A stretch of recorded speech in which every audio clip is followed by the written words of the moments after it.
Three, two, one, ghost. One, two, three, two. Freddy's coming for you. As the old jingle goes. Hey, everybody, welcome to 3, 2, 1 Ghost. I'm your host with a silent G, Kyle. As always, joined by my pal Natalie. Hey, Natalie, how are you? Doing fantastic. How are you? Doing great. Everybody, we're back. Just like every month, just from, well, however many months ago we were doing this to all the months in the future we'll continue doing this. We It's the beginning of the month, so we're doing a franchise movie, and we are just cruising along. Ooh, we're getting to the end. We're out of Elm Street, Yeah. and maybe not with Freddy. Kind of. We're just I think we're we just are. This is like the Freddy era, even though it doesn't say Freddy in the title. well, because it's yeah. Well, when we'll get there, everybody. Welcome to the the I don't know. I don't know why I just wanted to say the inception of '90s slasher movies, but we're talking about Wes Craven's New Nightmare. Dude, Freddy's in the 90s. Oh yeah. Love Deep that. into the 90s. Looks good on him too, to be Oh honest. yeah. Oh Ah. yeah. um, Obviously this is written and directed by Wes Craven. A So legend. the first one since the first one. So now he was involved story-wise and on what's a Dream Warriors and directed Dream Hmm. Warriors, right? Or was he just a producer on it? I can't remember. No, bro, it was Rennie Harlan. No, Rennie Harlan did the fourth one. Oh my God, guys, I'm such a bad fan. Let him just walk himself through this. Yeah. Oh my gosh. Everyone's Um, yelling at you. this is a nightmare to be honest. Oh my gosh. Can you imagine just me It's a like new nightmare. yeah, I feel like I'm in front of like all my classmates and I'm naked and they're laughing at me, but not because I'm naked, but because I'm not getting my Nightmare on Elm Street trivia correct. Sure. Look at this fucking loser, bro. But so whatever. We're talking about Wes Craven's New Nightmare. Written and directed by Wes Craven. It's the first one since with his involvement since Dream Hmm. Warriors. And gosh, I feel like when they are just out of juice, they're just like, We Wes, need you, hey, Wes. we need how much money is this gonna take, buddy? Come back. Yeah. Can we get you on screen too? And they bring back Heather Langenkamp, who stars in this movie as Mm-hmm. Heather Langenkamp.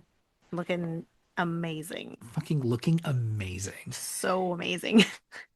It's it's so wild. Oh my God, time, Natalie, because you Mm-hmm. know, I forgot that this movie, one of the whole kind of plot constructs is that they're celebrating 10 years since the first movie. And Mm-hmm. I'm like, gosh, that was 32 years ago.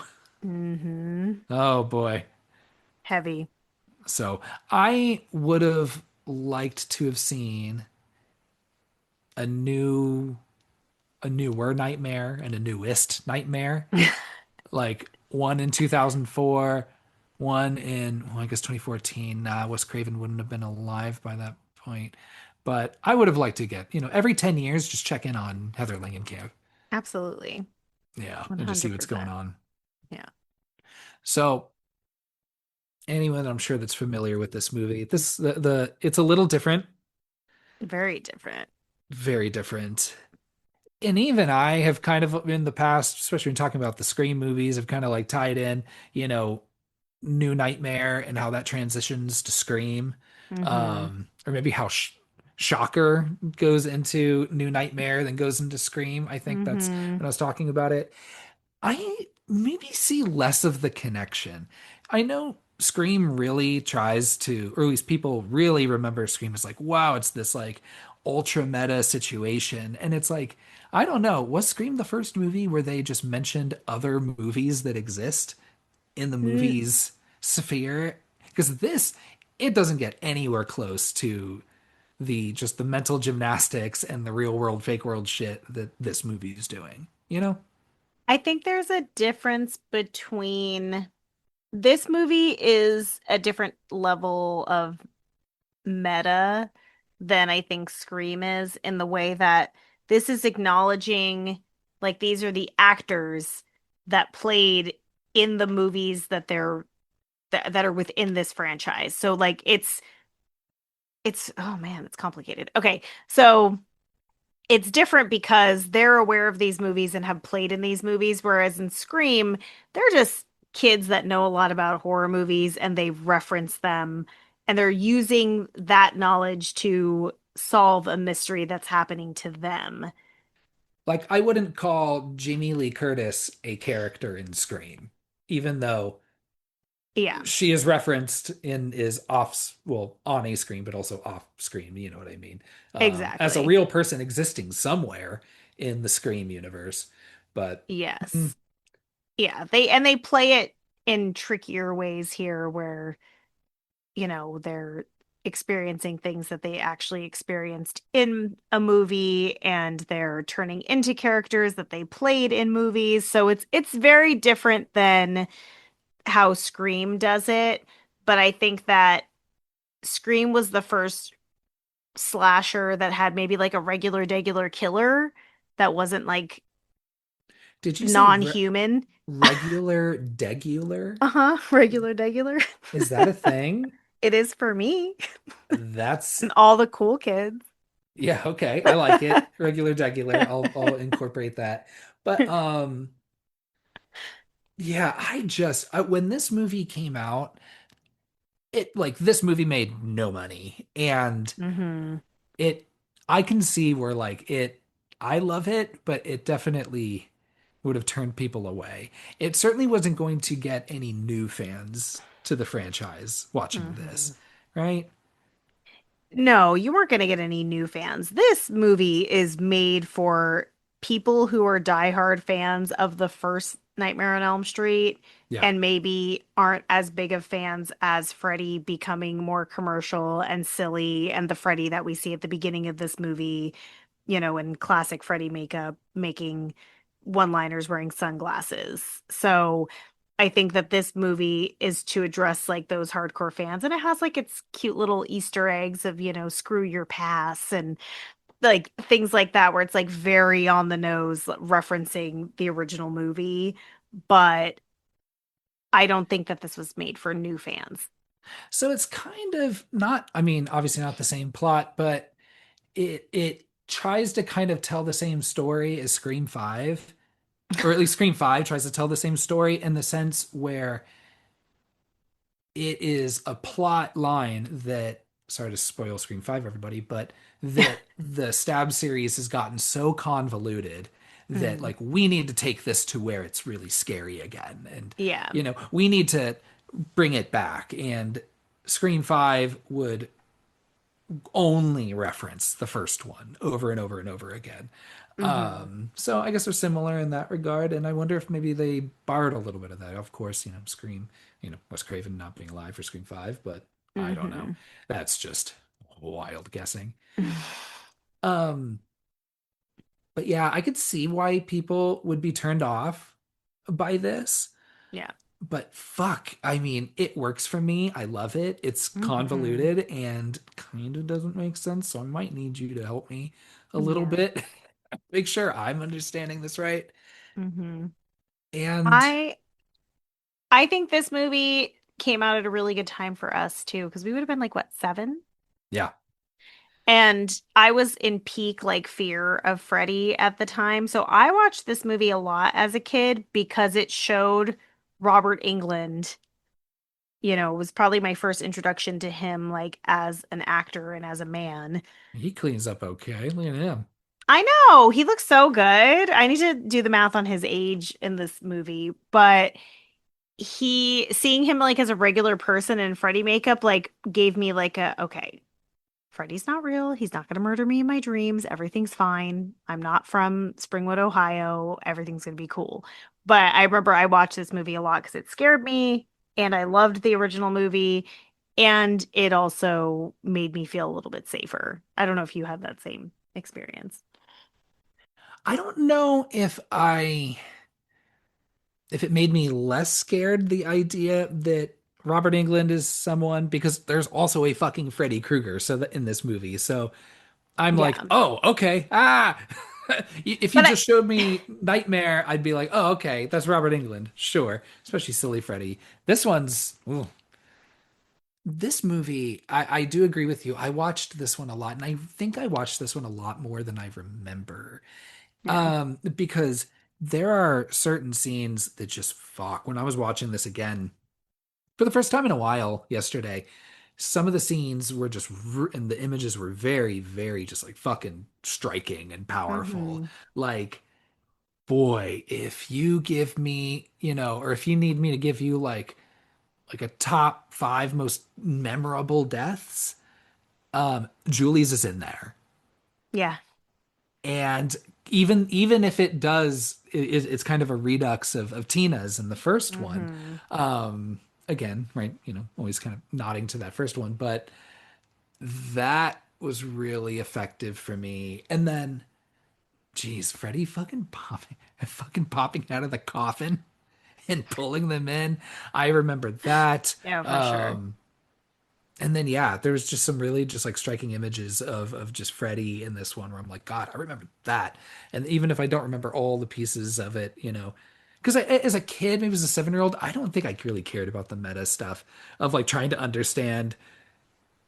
I may have even watched this movie before the first one. No way. I mean, I don't remember watching them in order, like in perfect order. Did you? I don't think I watched them in order, but I do think that I saw the first one first because my mom's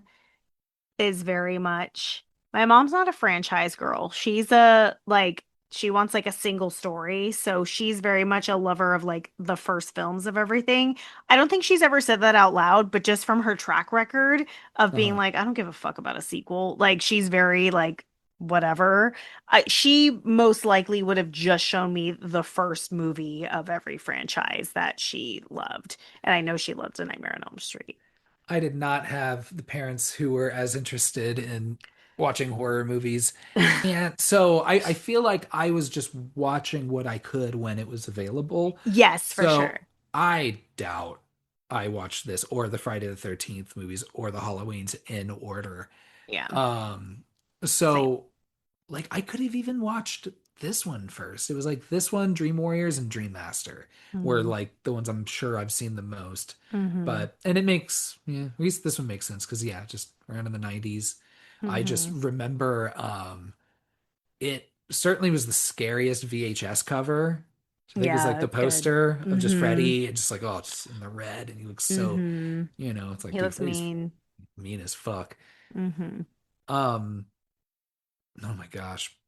Before I hop into this movie though, covering a franchise. Natalie, what are our rules? Rules. They're not really rules. There's only one rule. And now that rule almost doesn't apply. So, first rule, only rule, no spoilers for future films. And what we Okay, only have one. one left. So, If we're if not you're cut, doing the reboot or if we're not doing the remake. yeah, I don't think we will. Yeah, no spoilers for future film. Okay. So we won't spoil Freddy versus Jason for anyone who hasn't seen it. Spoiler But alert, Jason shows up. yeah, whoa. So yeah, we can spoil any of the past Nightmare on Elm Street films and already have talked a little bit about them. So if you haven't seen them and you're just jumping into this, that's wild. But maybe be careful because we're going to spoil a lot of things. But honestly, it's not about who dies and who survives. It's about the journey with A Yeah. Nightmare on Elm Street because the kills are fun, right? Um, we're also going to share our favorite Freddy quote. Not as many one-liners in this one, but we're going to go for it. Our favorite nightmare sequence that may or may not lead to a kill, doesn't have to lead to a kill. We'll also share our favorite kill, of course. Then our boo scores, and then we'll rank the films. I think this one will make the rankings interesting. So that's it. Yeah, because I don't know what my boost score is or what my ranking is yet. Oh my gosh, that's wild. I was sitting here scrambling to like figure it out before we started recording and you're not even prepared. Oh, I just like a dream. I just let Like a the nightmare. yeah, just wherever my impulses take me. So as I mentioned, you know, there are actors playing themselves in this movie. So, industry legend Heather Langenkamp, industry Love her so legend much. Robert Englund, Love him so um, much. industry legend John Saxon. Can I offer him that? He's great. Yeah, of course. Oh, I fucking love him. Absolutely. And I Yeah. love him in this too. And he's so just the same Yeah. in everything that he's in. Like he is playing himself in every movie, really. He's like, "Are you sure I'm not your dad?" Yeah. Right. I Industry love him. legend Wes Craven being Wes Craven, Uh-huh. giving himself like his scene. It's a pretty funny one at the house. Yeah, we'll get to that. He's really given himself like some the monologue, or Yeah. the Oscar monologue. And then also like you've got Robert Shea. You have some of the other producers playing themselves. And then you've got Miko Hughes that plays Dylan. Mm-hmm. So Miko Hughes, one of many interchangeable '90s children. Yes. Um, I was like, are you sure that isn't the kid from Hook? No, but this is the kid from Pet Cemetery. Uh-huh. Who, He wears that fancy boy top hat and cane where he's like, oh, oh boy. Who is good at playing a creepy child? Because I he remember that was one of the is, parts I but liked about Pet Cemetery. we'll get into this, but like Dylan is doing too much. It's too much. Yeah, when he starts getting into the Shining stuff, like red rum, talking in that voice, Yeah, I'm I like, don't like nah, that. thank you. Yeah. All right. So this movie opens with a dream, as many do. A Um, nightmare. a nightmare. Well, yeah. So, and it's Heather Langenkamp. She is in this film studio. They are making a new Nightmare film. Hmm. Um, making this like mechanical claw.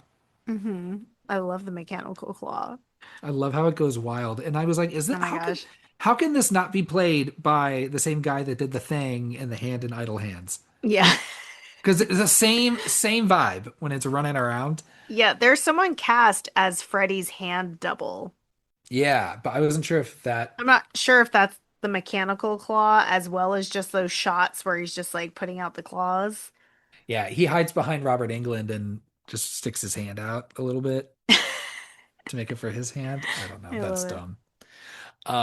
But yeah, Heather Langenkamp's walking around the set with maybe presented by Barks Root Beer, because I always notice with the products if they have like um the the logo pointed like right at the screen the whole Yeah. time in such an awkward way.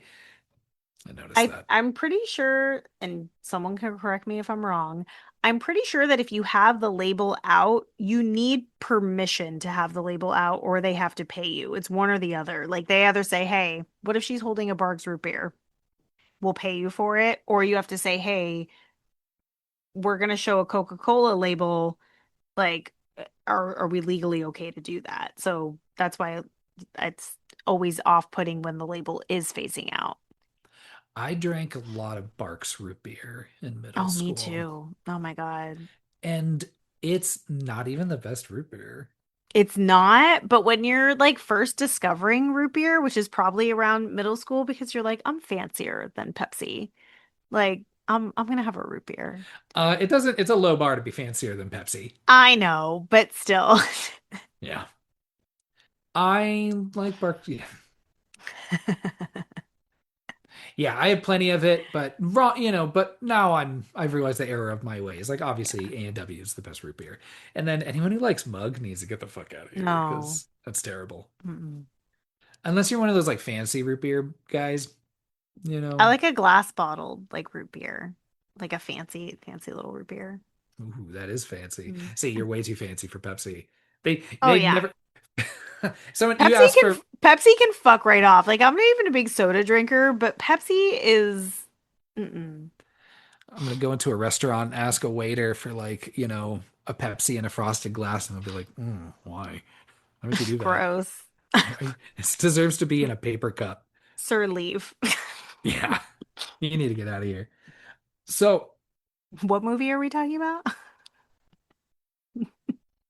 so of course we got Heather Langenkamp. Of course you get a shot of Wes Craven. Love it. Mhm. And then you're also introduced to her son Dylan, like I said, who's played by the Pet Cemetery kid. Um, And then her husband Chase, who Hmm. is a special effects guy, you know, Hmm. who Heather Langenkamp's husband, or at least husband at the time, maybe still now, I didn't check, is a special effects artist. Hmm. I guess they just asked her husband, like, "Hey, do you want to play yourself in the movie?" And And he's he like, was "Nah, like, dude, fuck no. I'm good. I like That's that she has okay." a fake. I like that she has a fake family. Like she didn't need to be bringing her whole family into this. Well, especially because, like, okay, you're not guaranteed that everyone's going to be a good actor. Yeah. And as we kind of see, despite everyone, Uh-huh. I think everyone's best efforts, um, Yeah. clearly the Robert Englund and Heather Langenkamp are the best actors because they're the Yeah. only of the main cast that are based on real people that are actually actors. Well, never Yes. mind. John Saxon kills it. Yeah. So, Yeah. industry legend John Saxon feels just good to say. Rolls off the tongue. Oh yeah. Yeah. So basically, this almost like, gosh, feels like a comedy. Like the this metal mechanical finger glove hand just starts going wild and running all It around the place. the way it's like crawling around just does not make sense for the mechanics of a pretend glove that's controlled by a remote. And it was already slashing around and shit. I don't know why they would Hmm. put like real fucking blades on it. I guess it's because it's a Exactly. dream, Yeah. or a Yeah. nightmare, whatever. But because it cuts Chase's fingers, and he's like, "Oh, Hmm. what are you doing, guys? Too much, Hmm. too much knife on the finger glove." And we ultimately learned that this is a dream. But it does Um, kill Chuck and Terry. it does kill Chuck and Terry, who are Those are real Chase's. deaths Yes, because they don't show up to work the next day and then you're are right. announced dead later in the movie. Right. So and Yeah. because yeah, so they do die. Maybe not in that dream, but somewhere in real life the next Yeah. day. I I don't think they know. did die. I think they did die in the dream, and that's why you don't see them. Yeah, And then it like circles back to them later, but they couldn't reveal them dead too soon. right. Hmm. So Heather's woken up. I'm gonna be really good about not calling her Nancy, but if it's interchangeable, It's fine. yeah. So also, this takes place in Southern California, in Los Angeles. Hmm. So they really take advantage of earthquakes. Oh my gosh. Can I just tell you, this Mhm. is a sidebar with these earthquakes. I had seen this movie as a child, had Yeah. never been to California, and then my mom told me we're moving to California, and the first fucking thing that I thought of was Wes Craven's New Nightmare. I was like, "Oh my God, there's earthquakes there. Like All the time. catastrophic earthquakes on the regular." I'm like, they can't even straighten their pictures because the walls are shaking so much they don't even fix them because it's going to be shaken the next day. But yeah, it's a lot of earthquakes. That's not cool. I have never, maybe like once in my life, been awake for an earthquake. I just Mm. happened to be asleep and I like to nap. So there have been plenty of times, like, gosh, I remember once when I was living in San Francisco and I was on like a mattress on a cheap, mattress frame, bed frame, whatever you call it, that had wheels on it. Mm. And I remember going to sleep and then waking up and my whole bed like had just moved across Oh my the gosh. room I don't like that. and it's a hardwood floors. So it like rolled across the room and was like pointed like diagonally. And I was like, "Oh, huh, what the fuck?" But yeah, it I was would have just an thought it was a earthquake. ghost. Yeah. Well, I mean, obviously that was my first thought. Ghost! And then it's just an earthquake. Yeah. So this wakes her up and then she realizes that it was a nightmare.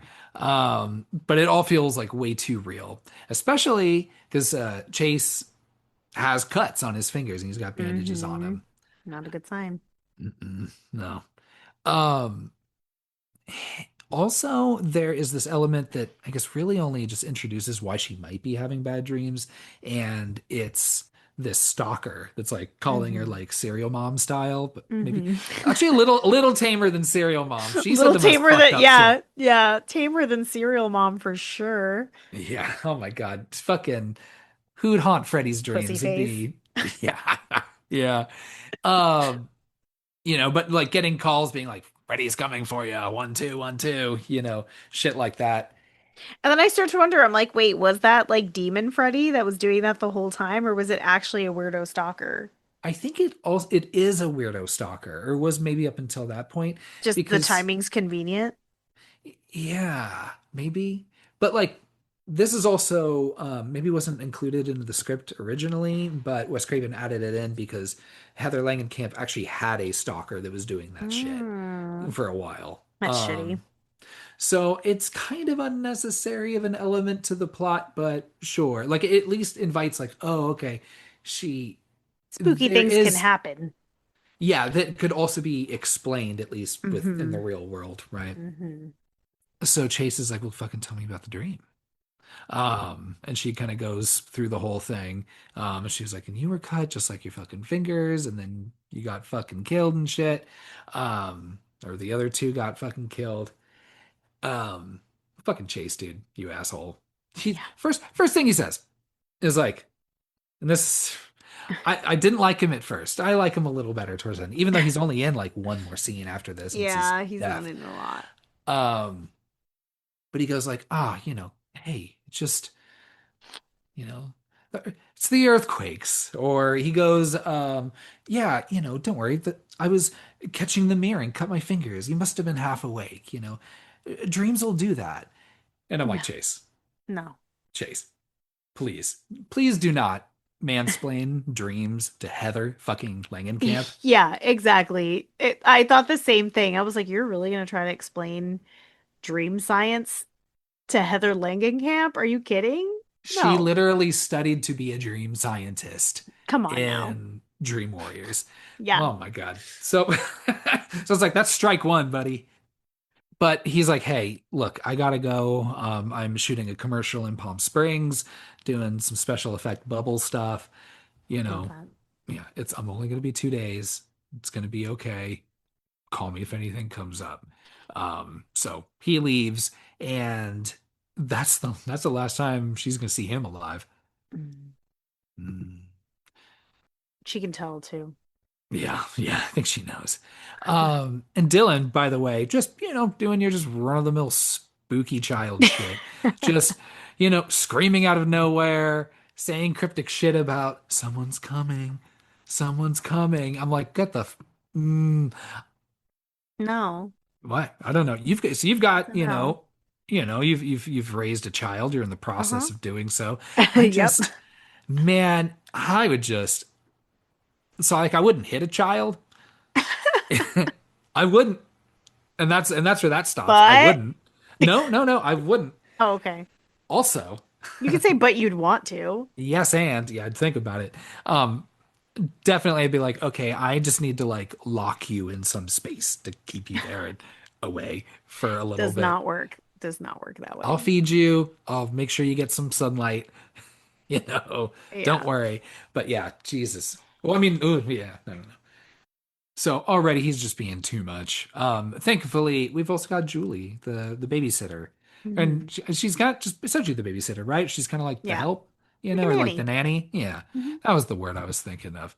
Um, I like her. I do too. I like her a lot. Yeah, Julie's pretty normal, and then also just is very like, hey, like I'm on your side. I'll listen to you about whatever the fuck's going on, and then I think later on, I think does an admirable job. Yeah. She also is very aware of how Heather's feeling. She immediately is like, what's wrong? Why are you so stressed? What's going on? Like she Yeah, senses that there's something actually wrong, which I liked. But she also tells her it's just nerves, yeah, kind of like brushing things off. But, I think that's fair to say, I guess, after, stalker caller. yeah.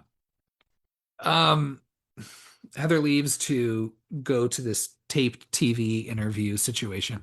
Um, because remember, we're also celebrating the 10-year anniversary of A Nightmare on Elm Street. So Hmm. she's booked across town for this TV interview. You have a live audience, so it's great seeing all the children. Oh, I'd love to be in that crowd, wouldn't you? Oh my gosh, it would be so amazing. And the movie, this is where it like really like hammers home the point. And again, like that's like the meta-ness of it is that Freddy is become just such a pop icon at this point Hmm. that children are cheering him on. Remember, Yeah. his whole thing is murdering children, Yeah, he and then loves they set him murdering on children. fire and then continues to murder more children.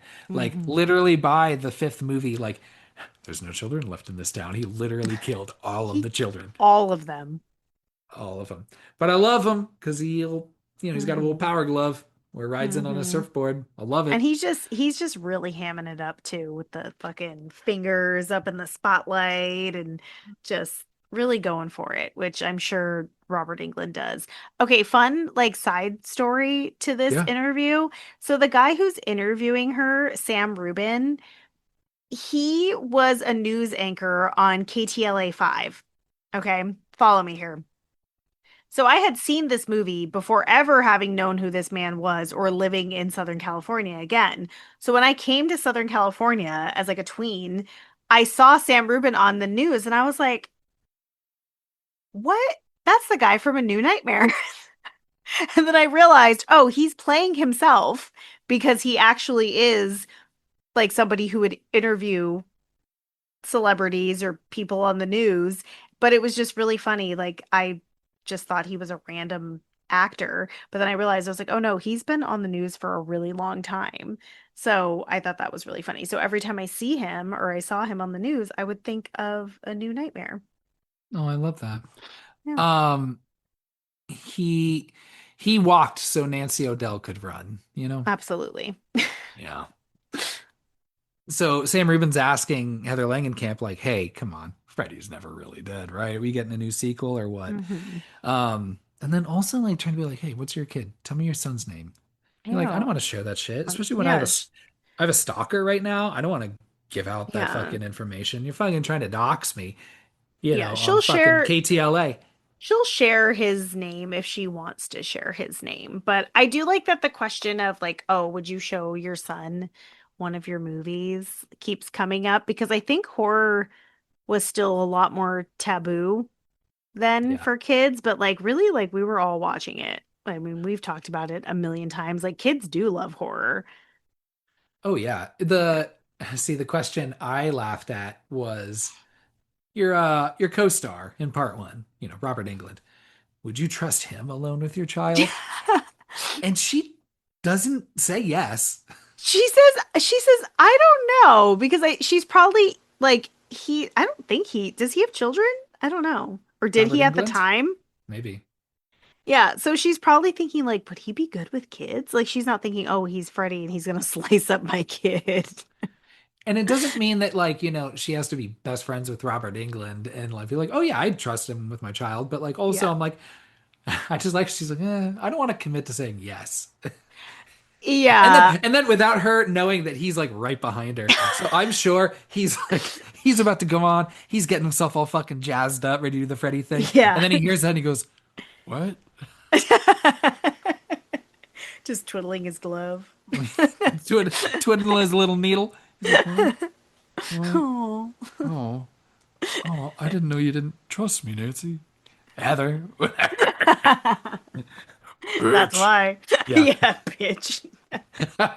So of course it's like, come on out here. Come on, Freddy. And yeah, I love him just hamming it up with all the Oh, it's so kids. good. Signing all the Running around. autographs, of He course, like high afterwards. fives the knived glove with another guy. Yeah, dude, that's awesome. And I Yeah. would imagine that's just him, how he'd be at like conventions and shit, or at least Oh, for sure. he's doing that stuff. It's just fucking hamming that shit up. But Mhm.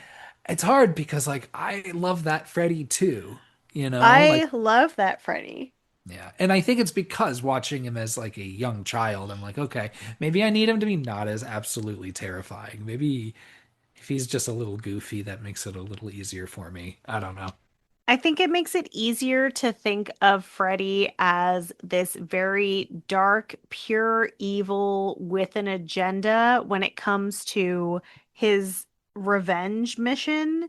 But if you're anybody else, like just in the world, he's just Freddy, like having a good time, saying one-liners, making jokes about killing people, like, and you're just like, oh, I'm cool with Freddy. I don't have any parents that burned him alive, so we're good. That's kind of how I always thought about it. Dude, and how much because it's got to be more than zero. How much did you love when he comes out, the fucking Elm Street theme, but like with that funky beat behind it? I was Oh like, yeah. fuck, this is a Yeah. bop. I can It's get so behind this. good. It's so 90s. It's so good. I would just start. Y'all can't see. It's all shoulders. I just kind of Oh put my yeah. hands up. He's Just really dancing. feeling it. Yeah. Oh, geez. That's how Kyle gets his groove back is that funky Elm Street music. It's so fucking good. Remixed Elm Street music. I love that. So another thing that, again, really just to kind of really hammer home the point of how the public in real life sees Freddy is, they're ready to go. Robert Englund's out of costume, of course, and Mhm. it's him getting swarmed by people doing all the autographs, Oh, while like Heather Langham's like, "All right, hey, you said you'd walk me. Are we going or what?" yeah. And it just shows that like, and this is something like I remember trying to explain like to my wife who like did not watch these movies. She's like, I just don't get why you root for the villain. Why are people doing that? And I'm like, I know it just becomes like, I mean, he's the through line, and then especially when they start giving Hmm. him taglines and shit, it's not. Hmm. It's not that I like get off on like watching someone murder like a teenager, you know. Oh, certainly not. No, it's like, and it's so weird. I mean, yeah, I mean, technically, well, yeah, a Technically, we little. love it. Yeah, Yeah. technically, I love it. That's why we're Yeah. That's why we talk about it 130 for something episodes hours. into this. But I don't know. You see it, you can separate somehow the violence, and maybe that's not healthy, and maybe that's what Tipper Gore was saying. It's like these kids are like really like not underscoring the fact that these are Mm, like fucking murderers who've killed yeah. thousands of people. And but man, they all fucking love Robert Englund, and he's like, you got to give them what they want, right? I think the reason why you root for the villain in a situation like this, so one, yeah, everybody loves Robert Englund, so he's a delight. But you can separate the fun parts of a villain from the insidious parts of them because they're not real villains. They're made up villains. These are made up people that are dying. There's no real stakes here. So it can be fun to root for the villain or for, no one's rooting for the teenagers, but it's a safe space to root for a villain because in real life, villains are really doing terrible things to real people, but in movies, it can be fun to watch someone make a joke about being like super evil. I love that. So I think when you have something as unique and silly as Freddy, he was doing something so different than other villains, and it made it fun. Like adults liked him, kids liked him. So I think that's what it is. It's this separation of what's real and what's not can make you root for a villain. And in a movie where most of the cast is people playing themselves, Hmm. only the actors or only the characters that are fake, played by actors, die. Yeah, true. Yeah. Yeah, you don't see Hmm. like you don't see like Robert Shea getting killed by Freddy, Yeah, which would have been, exactly. yeah, I mean, I still Could think have would been have been fun. fun though. Yeah, it could have been fun. Yeah. So she leaves Robert England, leaves, the studio, and she gets a call from, speak of the devil, Bob Shea. Maybe not from Bob Shea. It's one of the other producers on It's it. a New Line Cinema person representative. Who is someone playing themselves as well. I just can't Yes. remember her name. But says, "Hey, Bob Shea wants to talk to you. We'll keep the limo guy with the creepy limo guy, and we'll just have him drive you over here." Hmm. Didn't they call New Line the house that Freddie built? Of course. Yeah, but also, but I feel like didn't, but like Teenage Mutant Ninja Turtles maybe saved it Sure. because I think We that can was go their with biggest that. hit up until that point. Yeah, we can go with that. And then I don't even know how many big hits New Line had until Lord of the Rings later that year, well, early next decade. I don't know. But they go to New Line Cinemas, talk to Bob Shea and the team, and Bob's like, hey, as a producer would, he's just like, hey, Wes is writing a new script. He's saying he's got some good old nightmares happening and he's whatever. I checked that. He said he's generating content. So he's Yeah. writing a script.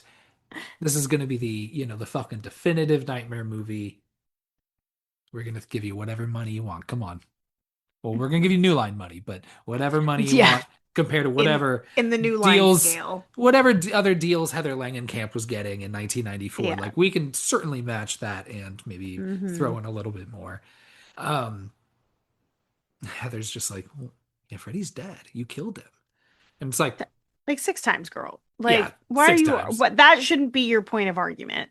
I like how it's just like and even earlier, like they ask, is Freddy coming back? She's like, no, Freddy's dead and gone. And I'm like, look, Heather, um, like I know that the movie's called Freddy's Dead. I know. We know. Just like there was a final chapter of Friday the 13th and six more after. Like, you know, Hollywood works. They're never going to kill, well, especially because he's undead. How do you kill Freddy? Yeah. You can't So, really kill him. but either way, she's like, I'm not interested. I've I've left that behind. I've got a family. I've got other stuff. I'm good. Don't even worry. And then this is when strike fucking two, maybe two and three, Chase, Hmm. is Bob drops that, well, we've already got your husband working on it. He's been doing it for weeks now. Hmm. And I But think that's Bob Shea being like, I have this in my back pocket where I'm yeah, like, if you say no, I'm gonna fucking make you get a divorce. How's Bob, that sound? I'm gonna Bob ruin should your marriage. not, Bob should not have shared that information. Like, that's Chase's info to share. That was fucked up. Like, because he And blatantly was like, "Oh, I'm going to shoot a detergent commercial," but I did see bubbles in the background, so he could have been doing both, that was a detergent commercial. right? With Freddy's hand. Was Freddy's hand there? It was No, it was, there. Yeah, it was on the oh, okay. table. Hmm. So, He's doing both.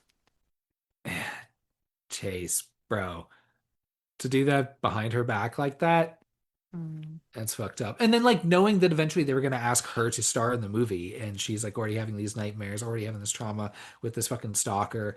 The Yeah. next thing, yeah, dude, you don't come on, get the fuck out of here. So she comes home. Dylan's again, fuck, still just screaming, making fucking demonic sounds. He's got a stuffed T-Rex. His name's Rex. So pretty basic shit. Fucking basic ass kid name. His name's Rex. Get the fuck out of here. Yeah. Um, and he's And got some cute. slashes on it. He's got Freddy Krueger slashes. I love his little slashes. She stitches it with red. Yeah, That's of cute. course. I was like, oh man, you made it look worse or Yeah. scarier that way. Um, and then of course Dylan's, yeah, of course, saying shit like, oh yeah, there's an old man with claws that keeps coming after me, and Rex is Mhm. stopping him, and you're just like, oh Jesus Christ. I mean, Um, I would think that he's having nightmares about that. I mean, she did catch him watching the movie. And like the scariest part with Tina being dragged in the body bag down the hallway. yeah. Yeah, geez. Yeah, that is pretty fucked up. Hmm.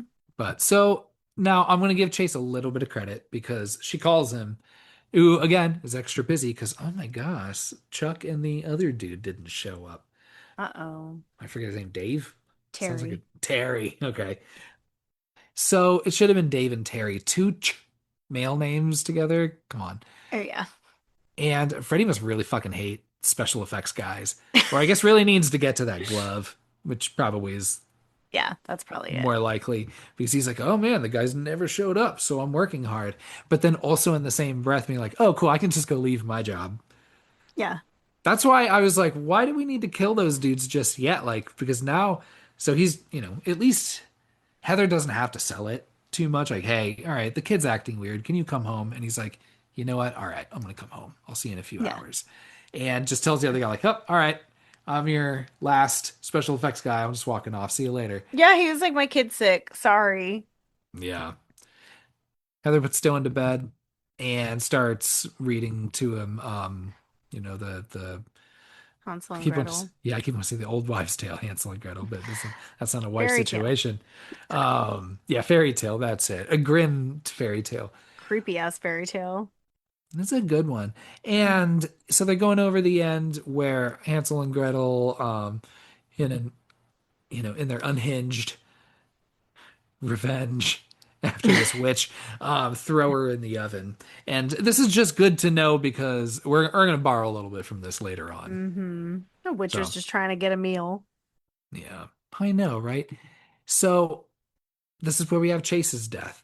Um, which is kind of like the boyfriend's death in the beginning of part five, Yeah, kind of. very much. So I don't know. Thoughts on this one? I mean, this is your first kind of like, like on-screen major kill. I This kill is, like you said, so similar to that previous kill that it does make it a little bit lackluster. Like we've seen this before, and I don't know if this is intentional. And I had never thought about it before this watch because I was like, okay, he's done that kill before. When he kills Julie later, he's done that kill before. So I'm wondering if this version, this demon version of Freddy, or this entity version of Freddy, doesn't have original thoughts on how to kill people because he's been written to kill people a certain way, and so maybe that's like his catalog and that's all he can offer. Like he's got like a little menu of all the Yeah. kills that he's done and he just rotates towards those. So that's the only reason why I could forgive it a little bit, but they don't really touch on that at all. So it's not my favorite kill. And he's going through his Rolodex and he's like, "Oh fuck. I don't have a I don't have a I don't have a car kill. Yeah. Uh, I've got a motorcycle kill." Yeah. We'll do something like that. Yeah. Um, when I was watching it, you of course you're the first person I think of when the glove comes out and he just starts kind of flicking on the bulge in his crotch a little bit. Just a little flick, flick, flick That is first. that where you were trying to bait me with this this kill for that part? I was like, I'm sure she was like, yeah, just give me, yeah. I just want to watch this crotch for a little bit. I wanted to see if you brought it up. Oh, well, here I am. But Um, okay, I'll give them credit for the glove coming up towards his crotch and him just he gives him just a little tap.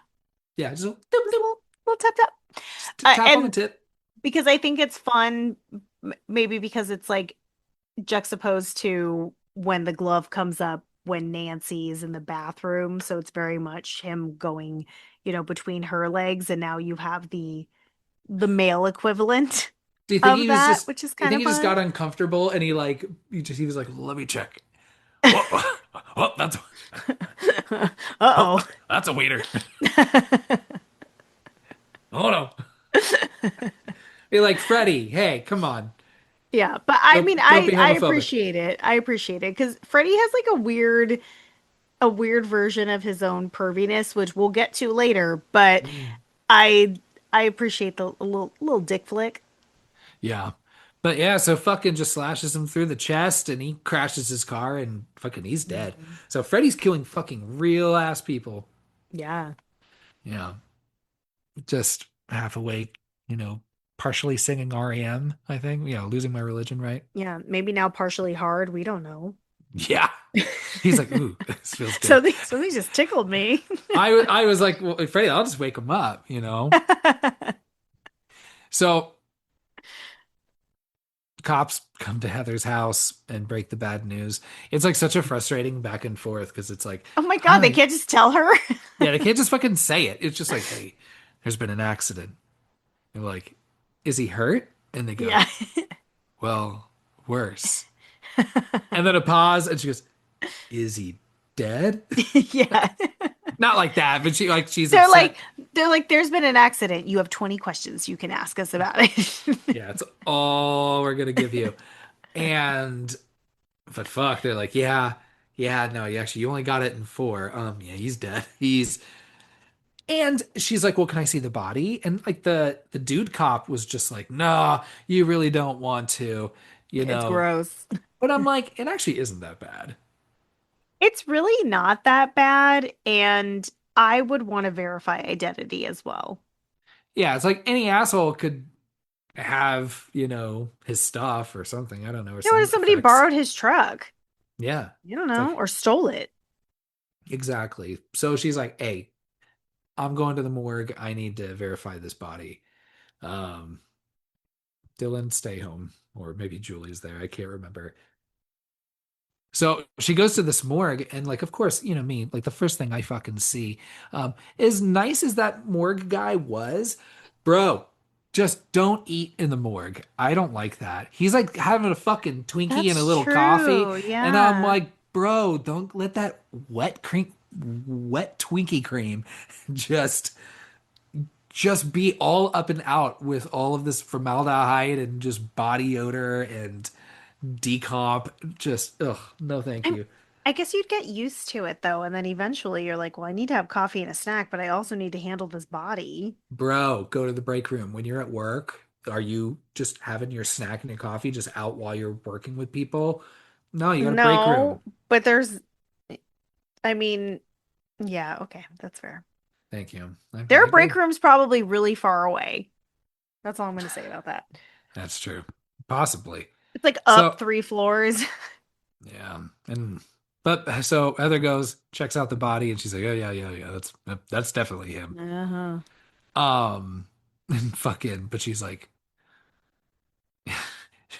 the guy tries to like pull the head up and it's like, all right, confirmed it. All right, back to my Twinkie. And she's like, no, pull it down again. Further. I want to see the whole Further. thing. Further, further. And all right, so he pulls the fucking sheet down, and then yeah, that's when you see the Freddy slashes through the Hmm. chest, and she just fucking just turns and vomits a little bit. Yeah, And it's he's rough. like, that's why we never pull it down past the head. Yeah. He should And have I'm just said no. I'm like, is that like a more morgue worker rule to never pull the sheet down past the head? What if the head got all fucked up? Well, then they tell you like, oh, we don't want you to see this.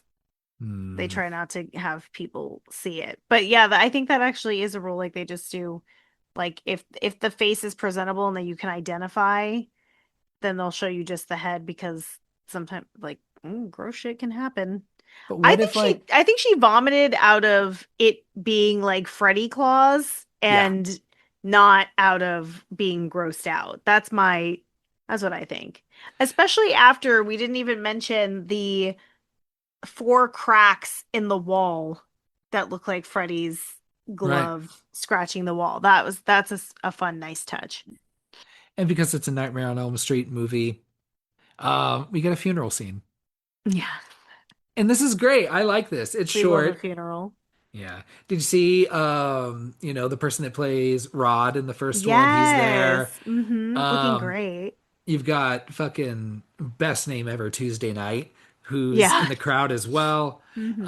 I think this is the first time you see John Saxon. Yeah. Yeah. So the whole crew there for It's her. I great. appreciate that. Yeah. And then of course Robert Englund and Wes Craven are there. Mm-hmm. This is a pretty affecting scene because Mm-hmm. again, another earthquake happens. Nancy, falls and maybe goes unconscious for a little bit, but Mm-hmm. as far as she sees, like fucking dude, Freddy just straight up coffin flops Chase. It's Love it. awful. Love it. And fucking Dylan falls inside. And then she goes in. But I just thought it was such a good scene. It even though like you can totally see how it's like not like it's totally fake and not like a real grave, Yeah. and all and where like he's hiding underneath and this and this. But I still thought it's a cool shot where you really get your best first clear shot of Freddy Yeah. is when she goes and she sees fucking obviously the casket open, then fucking Freddy just rah, and pulling the kid underneath. Oh, That's cool. it's very cool. And I like that the dead husband, like says, "Stay with me." I'm S- like, oh, Stay with me, Heather. Stay yeah. with me. Oh God, while he's bleeding out the eyes and shit. Yeah, Oof. it's all very fun and presumably she got knocked out like when the earthquake happened, she tripped, got knocked out and that's why she was asleep. Yeah. So she Yeah. comes to, and of course, like the coffin's fine, Mhm. and everyone's just like, "Fuck, Heather, you okay? You Which fucked up, one?" girl. Yeah. I mean, I'd be like, yeah, all right. It's like someone needs to keep an eye on her. And this is thankfully John Saxon still knows he's like, hey, I must be the surrogate father role still. Yeah. So he helps her up. And fucking Robert England even comes up and he's like, if there's anything I can do, Heather, let me know. And like the look in her eyes, she's like, don't take this personally, but fuck you, man. Yeah, but you are Freddy. You are really triggering for me just looking at you and the shape of your Yeah. face right now. Um, okay, Yeah, she does look very off-put by him for sure. definitely. So again, they're back at home. Dylan's still on his fucking weird Oh child my shit, gosh. just grunting, screaming. Now of course getting nosebleeds. It's Um, it's honestly excessive. I don't mind the creepy child thing that much. I'm over it, like as a trope, whatever. But it's a lot. Like there's always something going on with him. You see very little normal ass Dylan. normal Dylan, which makes it hard to like him in the first place, especially when you go from seeing a character as a teenager and then a young, like aspiring psych what therapist, and then now you're seeing her like as an actress and you're like, oh God, now she's got this kid and he's a real pain in the ass, and that's her like driving motivator. Like it's a lot with him Mm. being that much. And the screaming. Oh, that wide-eyed scream that he does, he's not selling it for me. Yeah, I actually think this movie could have worked pretty well with, maybe you have to, shave off some stuff and rewrite some stuff, but I think this could have worked We pretty didn't well need a without kid. the child. Yeah. Yeah. Yeah, So absolutely. it's just when you introduce, because I'm like, I know y'all are gonna pull your punches, nothing's gonna happen to this child, Hmm. you know, Yeah. Well, he whatever. does see a woman get murdered right in front of him, so that's pretty fun. That is really good. Um, Hmm. so like I like them getting traumatized. That's fun. Of course. But and then I think this is where like she comes downstairs and sees him watching the first Elm Street in that Oh, scene this with is the first Tina. time. Oh, okay. So Yeah. it's after, yeah, because it's after Chase dies. Hmm. And doing the Freddy's coming for you shit. Hmm. And she's like, oh my God, you need to fucking stop. This is too much for me right now. Yeah. And because she takes him back upstairs to bed, and then you see Hmm. that the TV's been unplugged. Oh, shit. Ah, Jesus. Yeah. Fuck that noise. No, thank you. So this is another scene that I remember very well, and it's the scene at the park with John Saxon. Mm-hmm. Only because it's so like, oh, so while she takes him up to bed, so this is the night before, yeah, fuck, it's a kid that just like lost his parent, right? So he's like then asking about God and asking about Mm-hmm. like, do I need to die to see God? And she's like, I don't know, like just go to bed, please. Go to Yeah, I sleep. don't want to talk about this. Because the next morning, yeah, or the next day or whatever at the park when she's talking with John Saxon, who again has now just adopted this, stepped into Yeah. this paternal role. I don't know where Uh-huh. Langenkamp's parents are or any family that she has, but Nowhere to be seen. nowhere to be seen. And he's like, hey, it's a lot of trauma. I know you're saying stuff seems real, but that doesn't mean it is real. Like Hmm. he's, not, I think in a softer way, telling her to not be as crazy Stop than being like crazy, Chase girl. was. Yeah. Yeah. But fuck, it just in the meantime, they're not even paying attention to Dylan, who climbs to the very top of the structure that's like very high, like 20 feet in the air, more, 20 It's feet. so high up, and there's no chance that that little door would be able to open. That would be a flaw, and I think you should be Yeah. able to probably sue whatever Oh, company made that play structure. 100%. Yeah. And he gets to the top and he's reaching up, like reaching for God, and Hmm. then falls, and then thankfully, Heather catches him just in time. Yeah. And he goes, God wouldn't take me. And I'm like, Don't worry. fuck. This evil entity will take you gladly. Oh yeah, absolutely.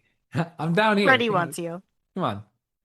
But I was like, oh my God, this kid saying this shit is so sad. It's so sad. I know.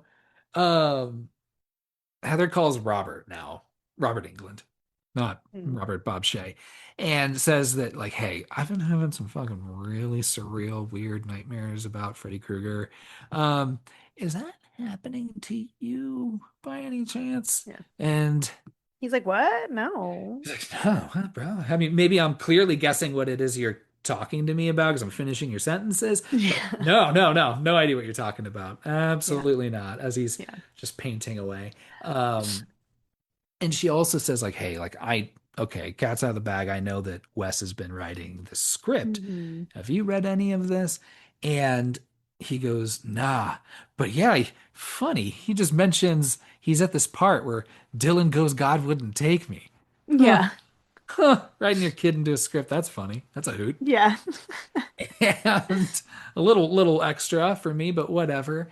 Yeah. And but again, I like that again, it's like a Russian doll situation where like there is in real life there's a movie about the actors in Nightmare on Elm Street and Wes Craven is in the movie also writing a movie about the real actors that were in Yeah. Nightmare on Elm Street. So it's a meta within a meta within a meta It's a situation. lot. Um and honestly, by that point, I would have just fucking hung up the phone and said, like, okay, I guess I'm going to Wes Craven's house. Um, Absolutely. I don't know why she doesn't go there like immediately after this. Yeah. Same. And um, and then we fucking cut away, and Robert Englund's like fucking painting fucking scary haunted faces and a funny little painting of Freddy Krueger. It's kind of cute. It's cute. Yeah. I wouldn't Like, call it like adult artistry, no, it but doesn't. It's very yeah. cutesy. Yeah, I don't know who decided to take that creative decision, but it's very Yeah. silly. Just yeah, fucking Freddy Krueger and George Bush, two infamous monsters trying to reform Yeah. themselves as amateur painters. Um, but yeah, so the Heather's dreams are getting definitely way fucking worse. Hmm. Dylan is still chanting shit, like never sleep again. Oh my There's gosh. they're getting these like notes that are like, are they like pages from like a Bible or something with burnt Maybe. in letters that say answer Hmm. your phone? Because like Dylan, of course, like is putting them all together somehow, and she finds them Yeah. downstairs. You get another little cute little nod to the first one where the phone rings, she Hmm. answers, and the tongue sticks out. Yeah, I actually really enjoy the whole sequence and timing of Dylan putting out the letters that say never or answer the phone, and then the phone rings like right after. That's really fun. I think the timing on the phone calls is actually very scary, which also feels like a weird like scream thing. But yeah, you get the little tongue phone. I know, I love that. Yeah. Um, just like old times. Which again, yeah, he's just taking ideas from the movies.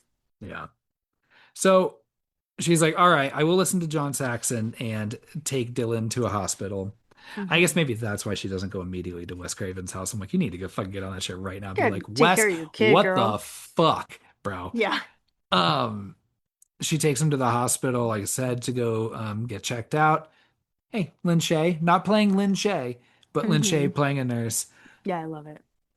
I would have liked if it's like she's a nurse, and does her whole scene, and then at the very end, Heather Langenkamp goes, "Wait, Lynn? Lynn?" Yeah. And she goes, "Oh yes, I'm a nurse now. Goodbye." Yeah.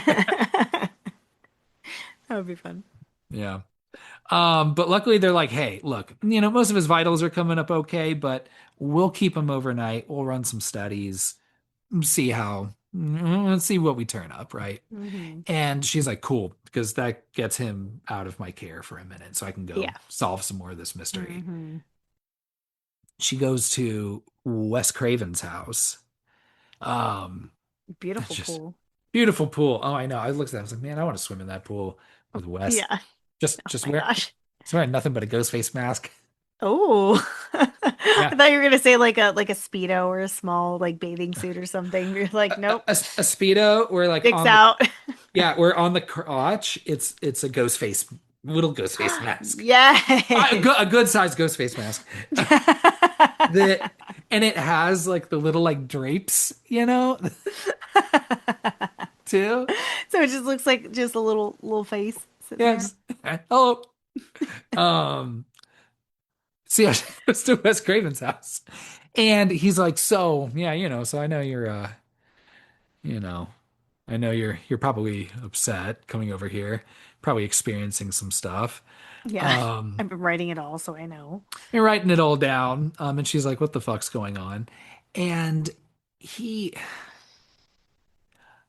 I, I don't, man, Wes Craven and the character of Wes Craven in this movie, and not to let him off the fucking hook, Robert England. What the fuck, bro?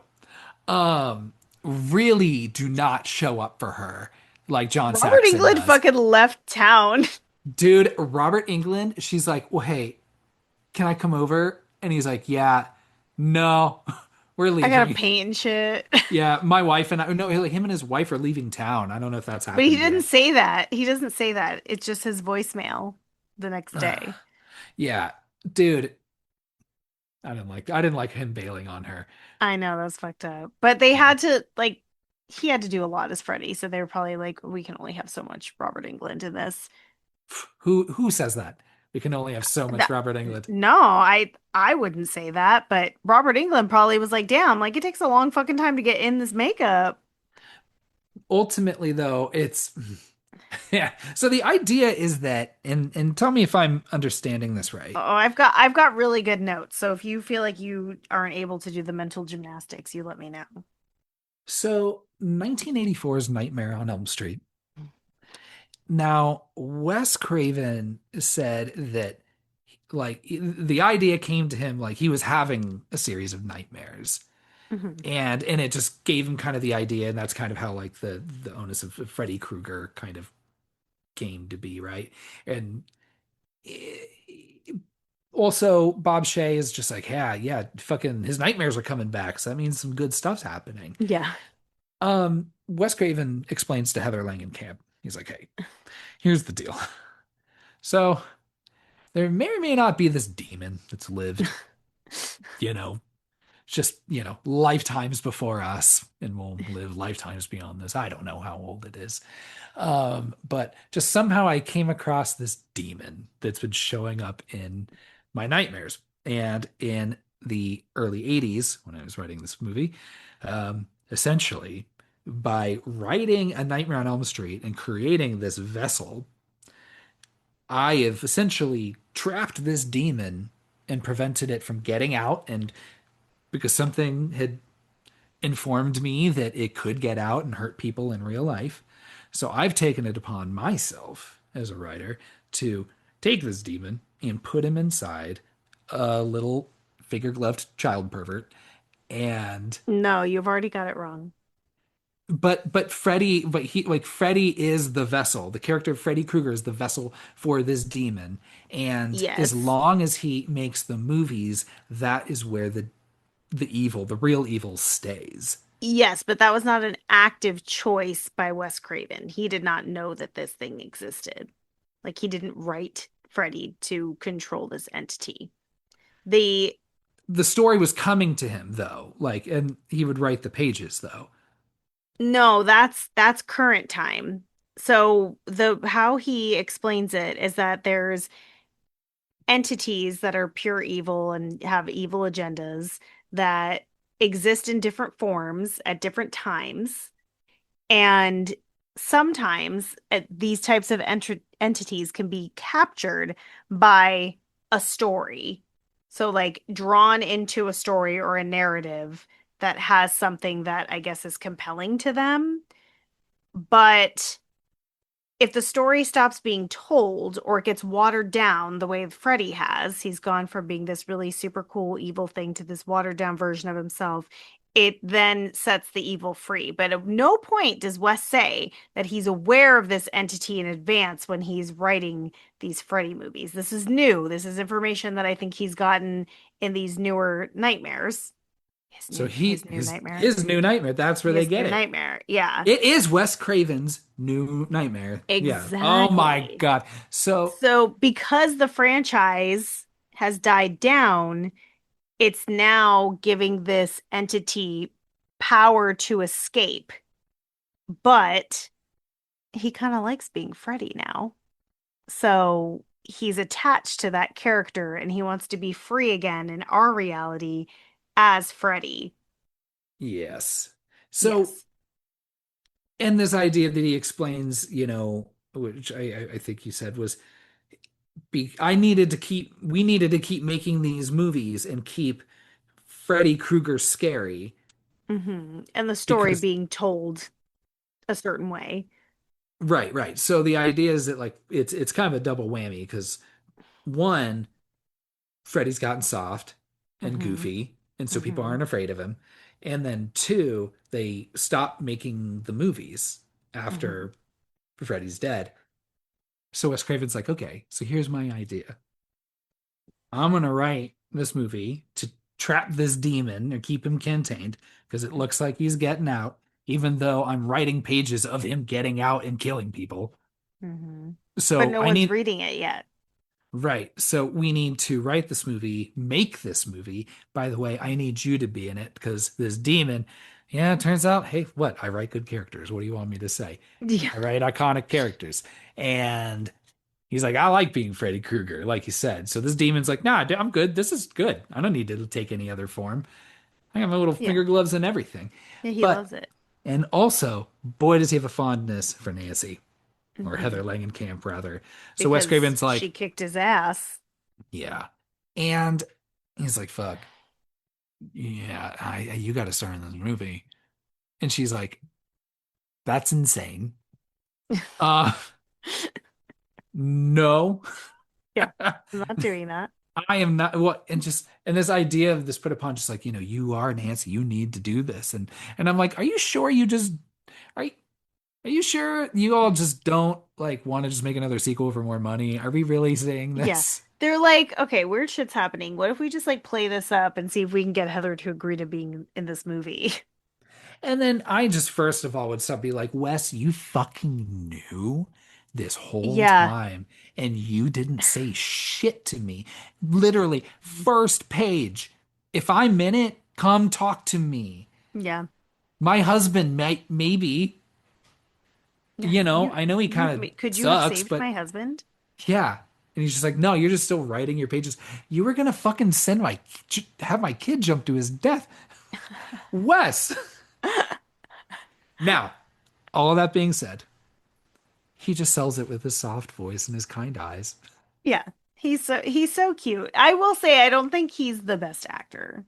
He is not. He's better than Bob Shay. Yes. And uh, I'll be honest. Oh, I was just like looking at him, just like, man, I miss Wes Craven. Oh my gosh, we've talked about this before. There's no way to not miss him. Maybe even like a little teary eyed about it. Like, Yeah. oh, It's really sad. yeah, well, He was way too young. He still had so much more to do. yeah. So she's like, all right. She goes home, gets some sleep science textbooks, or maybe she already had them from when she was studying for Dream Warriors. I don't know. Probably. Yeah. And then this is when she finds out that Chuck and Terry, remember their names, those dudes are dead. And the mechanical glove is missing. Oh shit.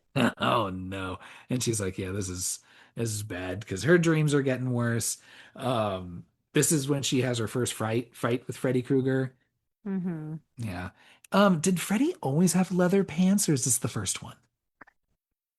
This is the first time. He's more stylish, this Freddy. Like he has like that like green fedora instead of the old dirty brown one. And he's got And a that like coat? wool coat with like the collar popped over his green and red striped sweater. Oh yeah. Those So residual checks. He's like fucking yeah, cashing in, doing okay. he's doing a lot. Yeah. But yeah, the leather pants were that was an interesting one. I was Yeah. like, did Freddy Krueger die in those pants or did He got upgraded. they got upgraded? It's just some bad fashion advice. He was like, do Hmm. these look good. And then I don't know. I don't know who he talks to. Some desperate soul that's stuck in his chest was just like, yes, please Yeah. just let me free. If I tell you Yeah. I like the leather pants, will you set me free? No. I don't want to be a Uh meatball on your pizza. she is awakened though by another earthquake. Hmm. And then she heads straight to the hospital to see Dylan. Julie's there though, and she's like, Hmm. "Hey, I've been having a fucking weird dream." And then Heather's like, oh, geez, fuck, now you're in it too. Ah, sorry. I don't think, like, I think she already knew. She's like, Julie ain't, you ain't making Julie's this. fucked. Oh, I'm so sorry, Julie. Uh, Yeah. Damn. so, but, so maybe I'm gonna hold off on your check for this week. Yeah. Why don't you cash that on Monday? Yeah. Yeah. What do you say, Julie? Um, Heather also, because she was attacked by Freddy, wakes up and has like the slash marks across her arm.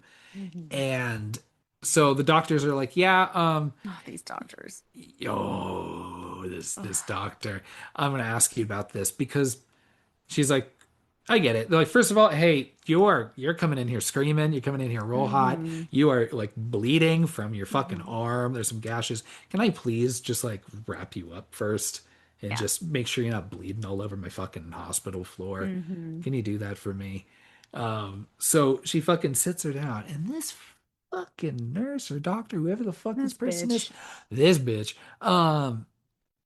how dare you start giving her fucking lip about how dare you make him or let him watch those movies? You don't make him watch your movies, do you? Blah blah blah. Do you Yeah. imagine if She brought it up the first time too when she first dropped him off. yeah. But dude, like literally, I could just imagine just the rage in your eyes if some fucking asshole tries to give you unsolicited mothering advice. Mhm. Oh, yeah, There's so many fuck them. levels. There's so many levels to it because number one, you're dressing her wound. So she's trapped into this conversation. She's literally helping her disinfect and all the things, which is lovely. But she needed to wait until after she was done dressing the wound to start bringing up this conversation, Yeah, like because it's like being held hostage essentially. But I have never had anyone blatantly like judge me for letting my son watch horror, and I don't let him watch a lot of the worst things. But we're now that he's turning 11 soon, so we're gonna open up some new horror doors for him, see if I can give him some nightmares. But it, I've never had anyone blatantly say anything to me about horror movies that he's seen, but I have gotten plenty of eyebrow raises and hmm, looks. And you know what? fuck It them. it doesn't bother me if they blatantly say something fine, but I'm like, this is my child. Absolutely my choice to show him what I want him to watch, but also he'll tell me if he doesn't want to watch something. He's told me that he doesn't want to watch something or he thinks something is too scary. I would never force him to watch anything he didn't watch. This kid has been begging me to show him scarier movies. So at that point, I'm like, all right, fine, let's turn the dial up. But yeah, no one should ever be judging anyone for, letting them show their kids horror. That's up to you what you want to do. It's yeah, I would have fucking hit her Yeah, though. Like I would have been arrested in that hospital for her saying that shit, especially if you're an actress who's in horror. Like, it's such an important community for her to be talking shit. Girl, bye. Get out of here. I will take my wound and let it get infected to get out of this conversation. dude, 100%. Um, Ultimately, she's able to go see Dylan, who, Hmm. um, dude, fucking when she falls asleep and he like hops out of bed possessed by Freddy. Yeah. I This almost got him. is so Just dumb. it's so dumb. I just don't buy it from the So much kid. vomit. Yeah. Oh yeah. And then just because it's so bad because when you see it, it's clearly not even going out like I think the right angle. So it definitely Yeah. has like a little tube on this side of his Yeah, mouth that yeah. spurts it out. What just that black liquid. Ugh. Ugh. I That don't know. actually is there because it seems like everyone sees it. Dude, she Oh, comes it's to, because she's still in the dream. Yeah. yeah, dude, she comes to, and again, this goddamn medical staff. I'm like, where's Lin Shay? Get me Lin Shay back Yeah. here. You were nice. Fucking, they're like, yeah, oh, yeah, Dylan's gone. Yeah, we moved him, but, we're just gonna let you sleep. I'm like, can you like not? Can you, if you're gonna do something with my child, can you please, Wake me up. just nudge me, wake me up. Hmm. Yeah. And I don't care how tired I look. they're just like, but it's all right. Julie's over there, so don't even worry. Hmm.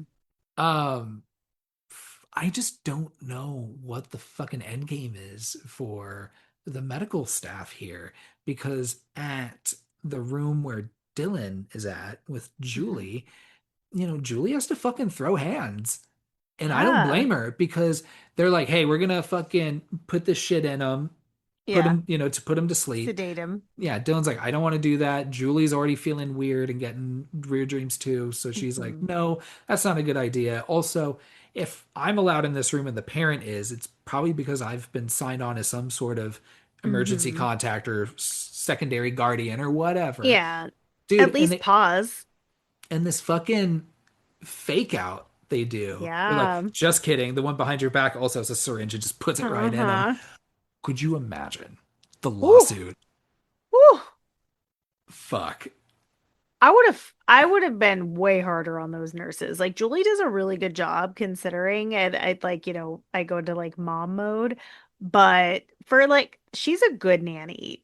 Number one, she deserves a raise and she did not deserve to die. Just wait till Monday. But Wait, wait till Monday to cash wait that till though. Monday to cash that fresh check. But yeah, it's pretty fucked up.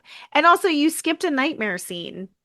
Did I? Yes, so after Dylan throws up all over Heather, the nursing staff comes in to like help him like within the dream Mm-hmm. and she says something about giving him anesthetic, the doctor. She says like we need to give him anesthetic and they're like we don't have that here. And then she changes into Freddy and it's like, well, I Mm, guess we'll just have to like cut it out of him or whatever he says. I liked that. love that. Fucking yeah, dude. I just feel fucking bad for Julie because if anything, now it's like, oh, having the hospital staff still in the room could have maybe helped her or something, Yeah. but maybe I don't think it was again. Writing was on the wall for Julie because Yeah. she's able to fucking fight off the medical staff and close the door and like lock it. Mhm. Um, but Dylan's already gotten the sedation Yeah. drug or whatever. So, dude, Freddy's fucking right there, and it sucks. Like, Yeah. maybe not. Freddy's not as maybe scary because he's got like the coat and the orange fedora, He which is just weird. no, it's green. The green, yeah, It's orange would just be too even weirder. stylish. Like it need and like new looking. Yeah, like he like gives Yeah. off like he's like trying to be fucking Candyman or some shit. Well, he's in LA now. Yeah. So, and yeah, why are you wearing like all that like wool like Yeah, and that's and like that true. felt hat, dude? He's It's Los he's wearing Angeles, bro. he's wearing more layers in Southern California than he was in Ohio. Yeah.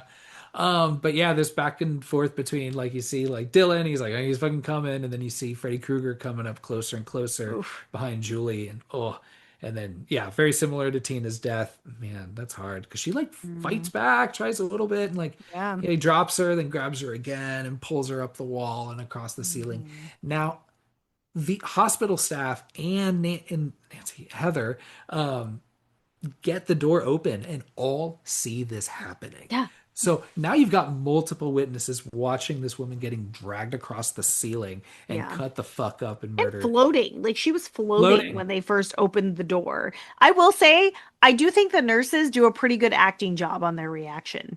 Yeah. Yeah, I And was convinced. I was waiting for the biggest goddamn I told you so from Heather being Yeah. like, yeah, what the fuck was Yeah. that? Tell me what the fuck Yeah. that was then, you fucking assholes. I'm gonna Was that have, from one of my shitty horror movies? yeah. It's like, well, it was from a They're good like, one. yeah, yeah, yeah, It's like, yeah, it was a little derivative. Does it only do repeats? yeah, yeah. Of other kills? They're What's the like, I deal? have seen your movies, but I'm an adult. So in all of this chaos, Dylan vanishes. Asshole. Oh my God. And so of course they're just like, fuck, where's he gonna go? And it's like, oh, he really loves that fucking dinosaur doll, if you Yeah, remember that one. So he must be going home to get it, or at least that's yeah, his idea. And I think she even calls John Saxon at some point. yeah, But you have this freeway scene, which yeah. is Because he's sleepwalking. yeah, right, because he escapes, but he's sleepwalking, Mm-hmm. and so he has to cross an LA freeway. To Oh which I'm God. like, that's still those cars are moving pretty fast. That's pretty good. Usually, you're like in bumper to bumper shit for a long time anywhere in Yeah. Los Angeles, Well, I think it's the and middle of the night. Yeah, well, no, well, still, I feel like it never fucking matters because if it's either traffic because there's a bunch of fucking cars, or it's traffic. And I think whenever I was like driving home from shows in LA, you know, it would be, oh, it's middle of the night. Let's just close all of the lanes except for one. So then Yeah, there's or like traffic. construction and shit. Yeah, but dude, this kid's fucking just playing Frogger across an LA freeway, and Freddy's fucking helping. Freddy's helping, right? Doing his little flicking, Hooking him up. yeah. It's pretty good. If I'd just be driving, I'd be like, what the fuck was that? Yeah. Geez. And then Heather is fucking chasing right behind him. Until Oh my God. there's this like weird thing. It's like on the other side, like of like the divider or the wall or something. You see like a bunch of little Freddy heads. There's so many Freddys. What is that about? I don't know why. It's such a weird choice. And then they're immediately gone. And that's it. Yeah. Yeah. I was like, are they going to do anything? Or are they just there, just No, kind of just laughing and that's fun it? visual effect. I guess. So a fucking car just fucking hits Heather. So And hard. dude, I was like, that broke a hip at least. Yes, she would have been unconscious and Yeah. broken. Dude, she's so concussed. Like, I felt like every time she woke up from a dream, she would just hit her head on the corner of like a nightstand or something every time. And I'm just Yeah, like, Jesus. she's looking real rough by this point. Oh, yeah. Um, she's like, fuck, he's headed home. John Saxon, come meet me there, help me. And he's like, all right, I'll come through. To which I'm just like, hey, now He's a good granted, friend. he doesn't hang around for too much longer, but I'm like, hey, John Saxon, you're a real one. Mhm. Especially the fucking behavior out of Wes Craven and Robert England. You know, again, Unless John Saxon didn't actually ever come because maybe she called him within the dream. it was weird because you know how he also, he pretends he was like, hey, I guess I'll be your dad. And also when he rolls up, he's got a little polite light on his car. No, To which I'm because like, we're already in a dream and he's already half John Saxon, half Nancy's dad. got it. Okay. Because I was like, are you like, do you pretend to be a cop still too? That's illegal.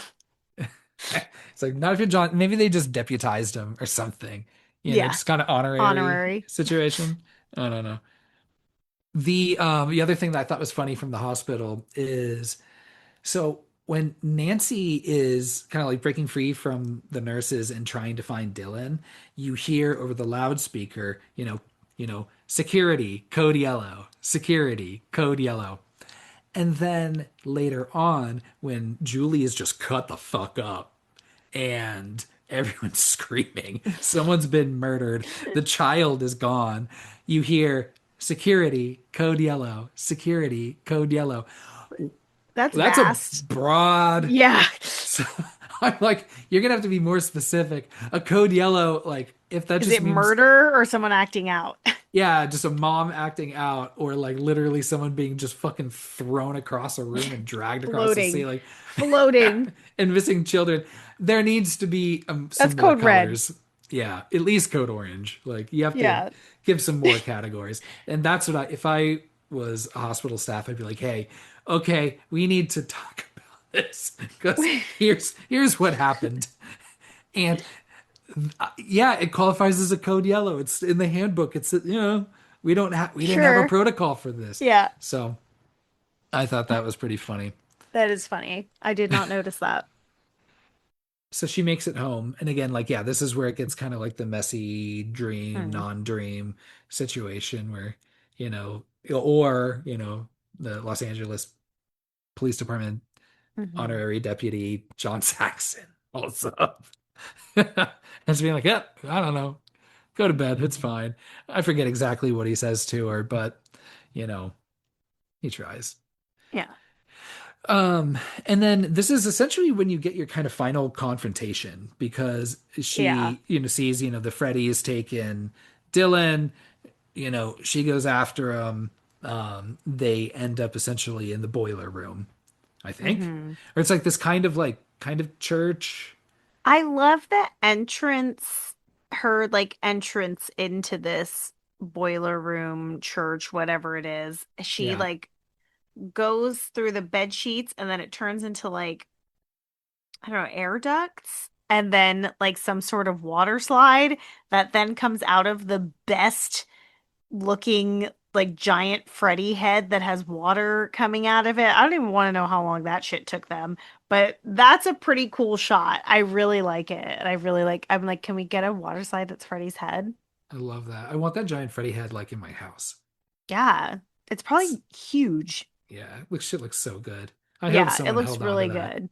Yeah, but I think this final layer is some sort of hodgepodge of a bunch of different final battles in the Yes. Nightmare series. So that's why it kind of looks like a church. It also is a boiler room. There's water, there's fire, like there's just all kinds of things going on. Um, Freddy does his go-to, like, hey, if you're trying to slow someone down, just make those stairs a little mushy. Oh, he loves a mushy stare. Loves a mushy stare. And Hmm fucking, Heather Lincoln's like, God damn it. Again. Damn you, Freddy Any Krueger. idea how long this took me to get out of my toenails? Yeah. Oh, yeah, right. Ew. Hmm Oh boy. And then, this part's fine. The ending's okay. Like I said, I like kind of like the vibe of it, but then, like I said, you know, just like Hansel and Gretel, she oh, I forgot to say that she took like a literal fuck ton of Oh sleeping my pills. gosh, so many sleeping pills. I can't believe she could take that many and be okay. Yeah, I would just crush a few and snort them if I needed to Yeah, get this done quickly. just Maybe. we're ready to go. I mean, at Yeah. that point, you're probably so tired because you haven't been sleeping for days. If you take one sleeping pill and lay your head down on a pillow, you're fucking out. Yeah. Like Yeah. you just need to do what I do. Just fucking lay down and just play a little bit of crossword on your phone, and it just makes your eyes real tired figuring out things. You just fall right asleep. Works for me every time. Yeah. Yeah. So, and then they take out Freddy the same way, as that fucking witch just trying to get herself a snack. hmm Just throws him in the oven. I I'm so sorry. Maybe I missed this part, and also just Wes Craven was just not helpful. But so I guess this stops the demon too. Well, there's a couple things here. She's playing the part of Nancy.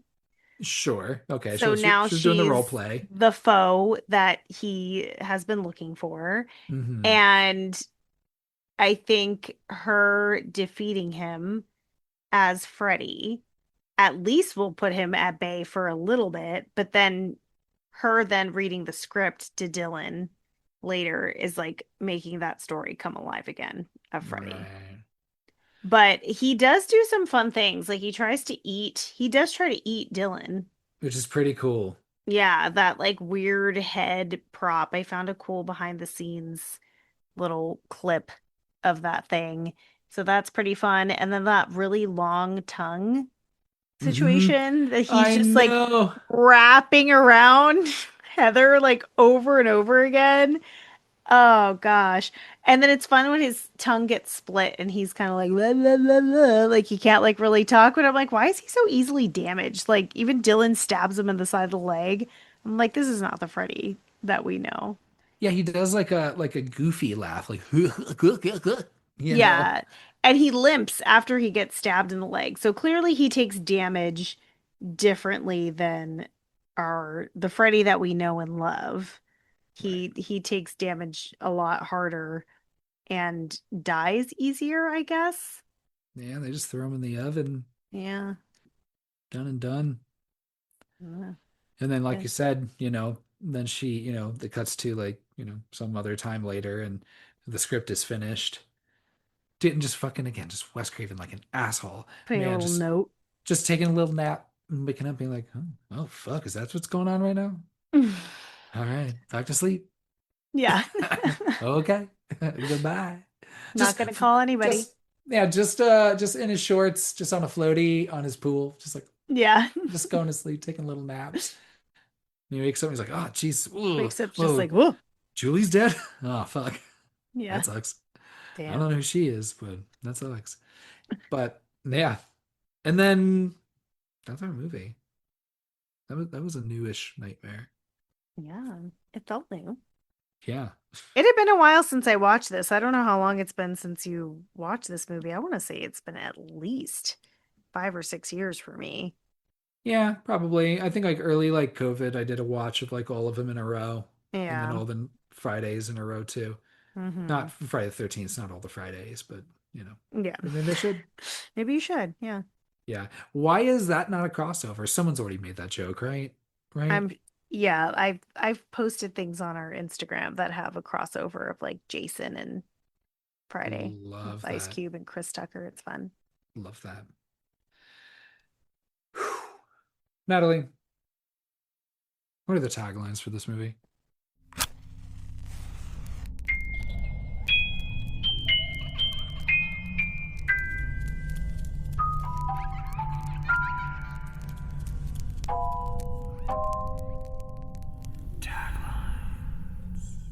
Okay. There are New. five five taglines for this Okay. movie. You ready? Yeah, hell yeah. They're all pretty they're generic. Okay. The first one, Miss Me. Hmm. How E long was it even in between the two movies? Between Freddy's Dead and this movie? like 5 years? I think 89 was the last one. Or no, it was like 91. Isn't it 91? Like it wasn't that long. It's like 3 years. Yeah. But they were putting them out every year, so I guess, it's fine. This time, the terror doesn't stop at the screen. Okay. It's fine. Better. This one's familiar. 1, 2, Freddy's coming for you. Hmm. Yeah, I don't know. I'm good. Yeah. This time, staying awake won't save you. Yeah, I mean, that's true. To the Ish. point, I mean, like everybody died awake. Julie died awake because what's his face? Dylan fell asleep. But I don't think Chase Chase, fell asleep. he fell asleep in the car driving. I, He was falling asleep at the wheel, yeah, which is but why that, he turned off the radio. yeah, that doesn't make any sense. Idiot. Yeah, you put it really loud and you smoke cigarettes Yeah, whole time. exactly. That's how you stay Yes. awake for long drives. Trust Yep. me. 100%. Yeah. Okay, the last one. It's my favorite because it's the dumbest. He's back and he's scarier than any witch. Fucking why are witches catching strays? Because of Hansel and Gretel. Oh, right. Dude, that's dumb. It But is dumb. still, Because it you, wouldn't make sense if you were just like walking by and saw a movie poster and read that. You'd be like, why are we talking about witches? yeah. And like literally, it's only brought up like once when they're reading Hansel and Gretel and then Yeah. towards the end, right? Yeah. Hmm. And I, that's the taglines. yeah, I feel like I would, yeah, maybe just use, yeah, tagline from the first one and then just throw a new in front of it, Hmm. or one new. Freddy's coming for new. Wes Craven's new I was gonna nightmare. say 1, 2, 3, 4, 5, 6, 7. Freddy's coming for you because it's the seventh movie. Doesn't have to rhyme. Yeah. Dude, okay. The hardest, see, and again, it'd be the hardest tagline. Okay. God wouldn't take you. That's good. Fuck. Because Freddy will. Because Freddy will. Or yeah, I'd say Freddy will. God wouldn't take you. Freddy will. Oh, that's That's good. that's a way better tagline than That's any of really them. good. Thank you. Fucking I like that one. let's hop in I'm the gonna write that DeLorean. one down. Put in the Smithsonian Yep. In the Kyle's good idea pile. There's a pile? There is. A Kyle pile. That's why it rhymes. All good ideas rhyme. And All all good right. the best advice rhymes. I think so too. Okay. Do you have a favorite Freddy quote? I'm gonna say And I'm pretty sure this is at the end, because it's also like a yeah, because it was like a kind of like a church, kind of a Hmm. boiler room, kind of like a weird pet The Reptile reptiles. Emporium. Yeah. Is that when he says, "Pick a pet for the Rugrat, bitch"? Yeah. I love because even then earlier, like there's a couple of things well, like one or two things he says, but like the idea of this movie is like, we need to get him away from, you know, being less terrifying. We want him to be scarier. Let's get Yeah. rid of the taglines, or sorry, not taglines, the catchphrases and all of Hmm. that, the one-liners. But I like it's almost as if Freddy Krueger, the character, just can't help himself. He's like, I know I'm supposed to be really, really, really scary right now, but you ever play Skin the Cat? Yeah. You I know? liked the you replace Skin the Cat. Yeah. But yeah, pick a pet for the Rugrat, bitch. Yeah. That That's that funny. was my favorite Freddy quote as well that I picked, but I did pick a backup, and it's kind of a cheat because it's a Robert Englund line. That counts. It's okay. Okay. So as they're walking out from the interview, it, Robert Englund says, "Oh, I think they'd like to see us together again." And she says, "In what? A romantic comedy?" And he says, the best thing, "Just because it's a love story doesn't mean it can't have a decapitation or two." See, there you And go. I was like, I love You're, that. you're like, I love that, Robert. Yeah, Hello. that's yes. So that's my favorite Robert Englund line. And you took my favorite Freddie quote. And when he's like hopping out in the TV interview and hamming it up with the crowd, and he's like, "You're all my children Oh, it's now," also fun. Yeah, and I'm like, that whole run of things. Hey babe, let's do lunch. I know. Oh my gosh. So let's see. Are we talking favorite kills, favorite dream sequences? Where we at? Favorite nightmare sequence. I don't know who. I don't know if I have one. It might actually just be that opening scene because I just thought it was just pretty Mm, silly, fun, and it's hmm. the only dream that Wes Craven's in, even if he's in it That's just for a true. fleeting moment. Hmm. Very true. And it And is fun. It's very campy, silly. and it has the Fester hand. So not Fester hand, but it's the thing hand. You know what I mean? Hmm. Same difference. No, it's not. But I would say that one. How about you? That was my first pick, and then as we were talking, I changed it. Okay. So because I do love that opening scene, but the funeral sequence is the most memorable for me. Yeah. Like I always remember that one, and I kind of I forgot how campy that first one plays out, and I really do love it. I think it's a really fun way to start the movie. But yeah, the funeral sequence really it just opens a lot of very Caskets. yeah. But like visceral fears of like being at a funeral and then having the casket open up and seeing your dead loved one and then being in the casket. Dude. Oh, Freddy's there. He's taking your kid. Your fucking dead husband is talking to you. Like there's a lot going on. There's a lot going on. You have a bunch of famous people at this funeral. It's real fun. Yeah. Oof, oof. Yeah, I would say it's like a 1A and 1B. They're both perfect. Yeah, they're both really A lot of fun. fun. Okay, what's your favorite kill? It's got to be Julie. Mm, I mean, there you only have two there's only a on-screen few. kills. No, you have, bro. My favorite kills are Chuck and Terry at the beginning. The claw literally goes that like Freddy's knives go right into one of their fucking necks. And it's so stupid. That's why I like those kills because it reminds me of like the sillier Freddy. But I don't think And that's they how do they're die. That is how they die. Okay, let's do some then math here. why is Heather not in Chase's death? She Like doesn't why have to be. so That's sometimes not she can show up required. in the dream death? Yeah, they all happen to actually be in that dream because she saw it. Chase got his fingers cut That dream and science does not happened to add up. him. Oh, it makes sense. Then Chuck and Terry, they get killed in the stream. The next day, just by coincidence, these two motherfuckers don't show up to the job, a really important job too, because they're secretly making a Freddy hand.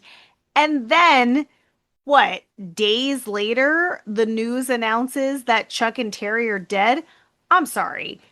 If those guys died any other way, we would have seen it. But why? Why would we need to see them die twice? They died at the beginning. I'm calling that they since they're dead, and that's what we saw. That is their deaths. Chuck and Terry are my favorite deaths. Okay. Yeah.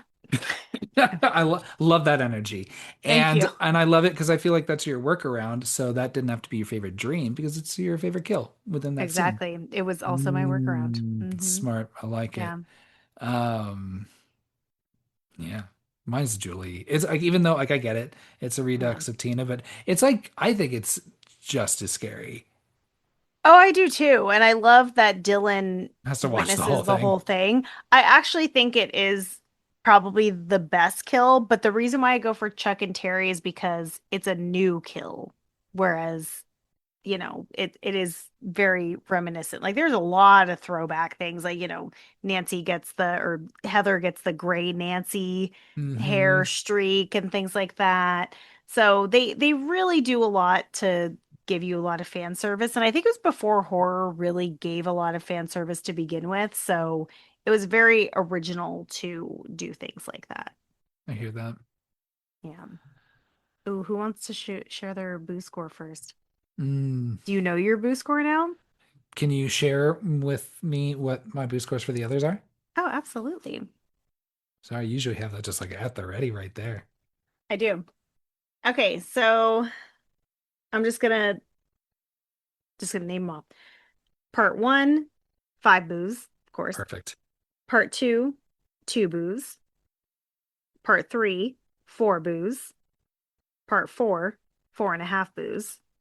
Part five, 2.5 boos. Part six, 2 boos. Okay. Would you like your ranking as well, or you feel good about that? No, it's okay. Okay.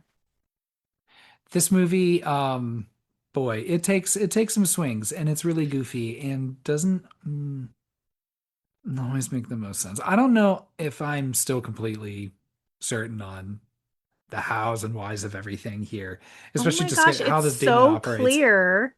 Mm, fine. Maybe that's It's just me then.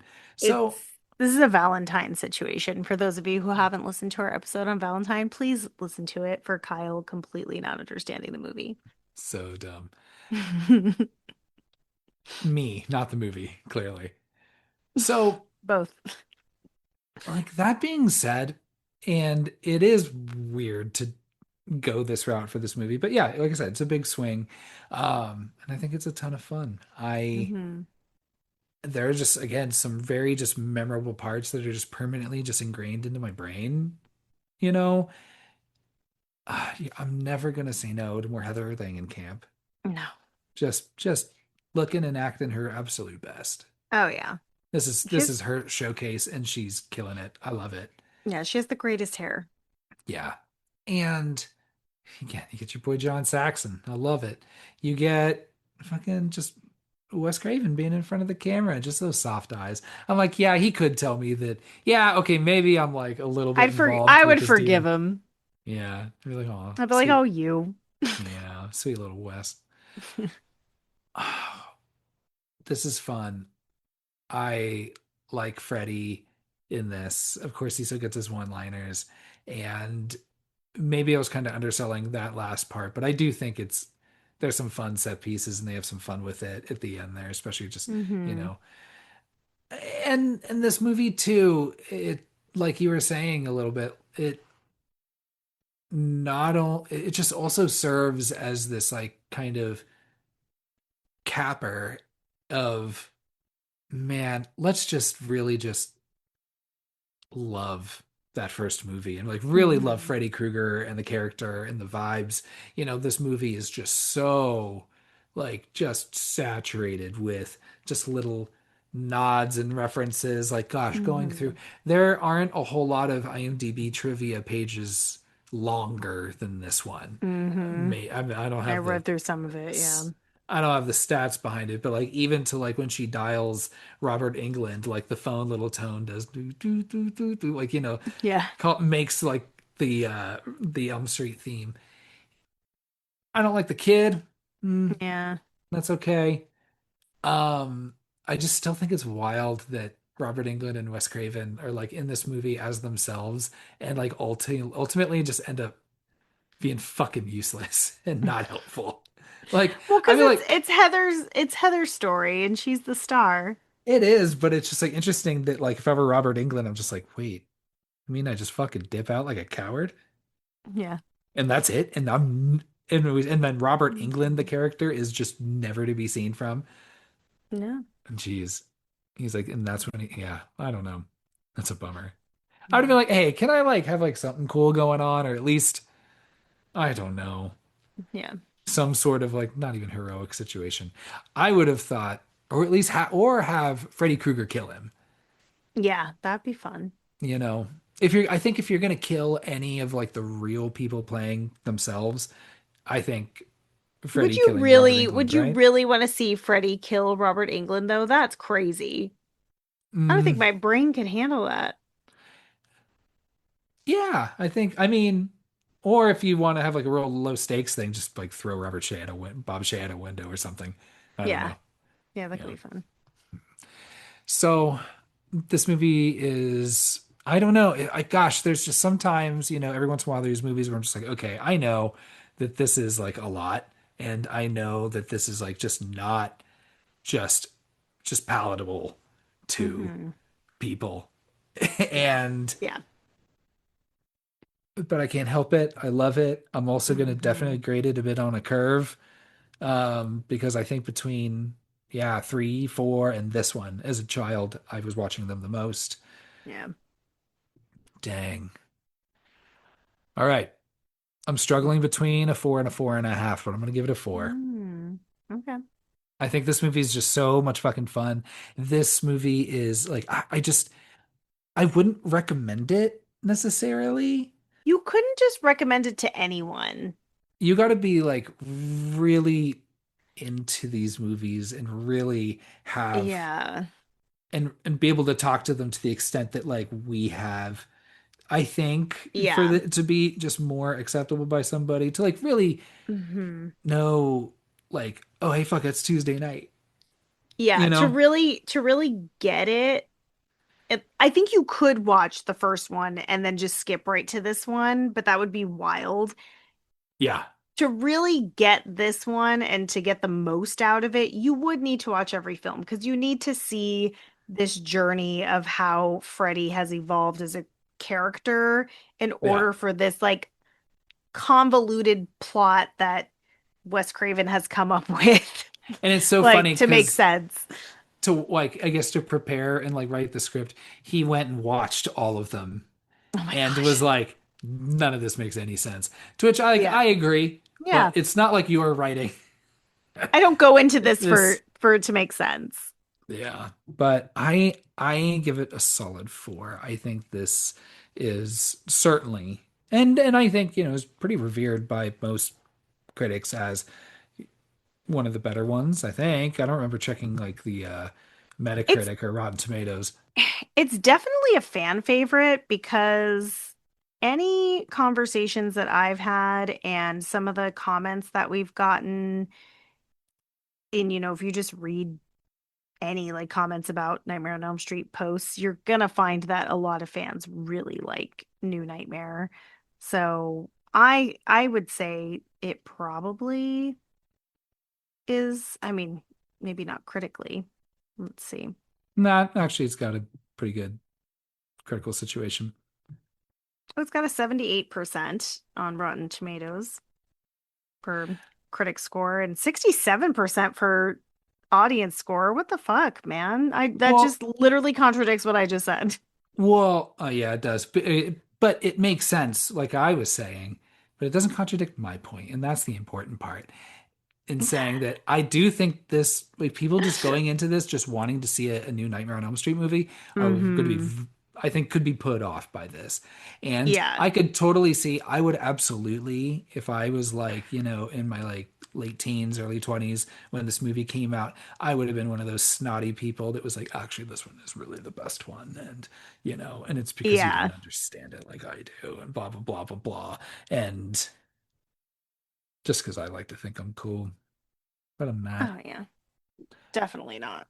So, your boo score. Okay. Just for a quick review of my boo scores for the previous films. So for part one, 5 boos, of course. Part two, 2 boos.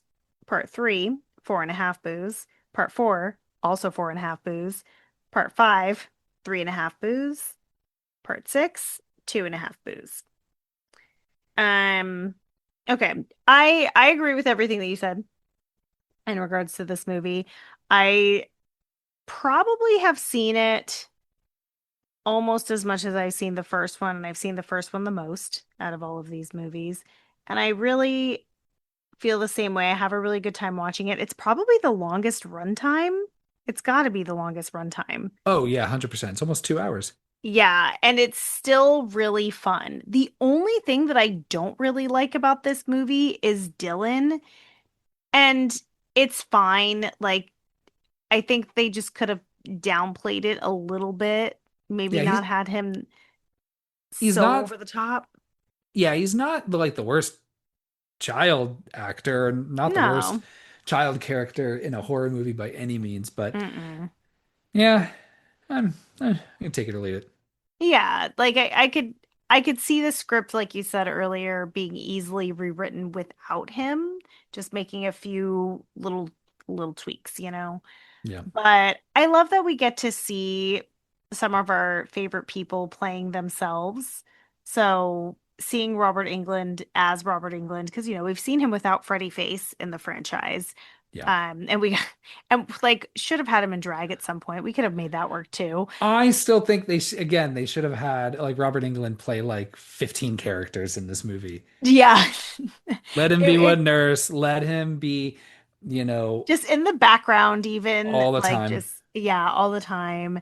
I like that we get to see Wes Craven on screen and he's actively talking. And I like that they talk about his nightmares because that is a very real thing for him and his writing process.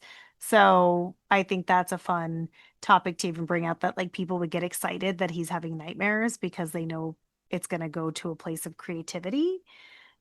I like the Freddy makeup. We didn't talk about that.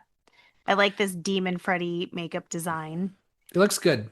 Yeah, he's dry again. Like they put a sponge on him. Like just have somebody like I'm sure there's someone who's touching up his makeup all the time. The Have someone spray just be bottle. sponging him. Little yeah, just give him a little mist. Yeah. Something he's a little dry. I'm not a super big fan of his wardrobe. I think it's a little too flashy, but it fits the movie. This movie is weird and campy and fun.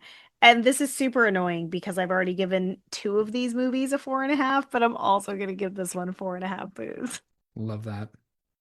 which just makes it harder for me when I'm doing rankings. So, So that would make my ranking, well, yeah, yours so is more formulaic for sure. wow, fuck. No, no, that wasn't meant to be a diss. It was just saying like if you were going off of your strict boo scores, you could just put Oh, them it'll be an easy one. numerical. Yeah. Yeah. Because I mean, so yeah, so essentially, if you are, I would hope it's already figuring out the math in our list before I say it. But it would be number one is the best one. Hmm.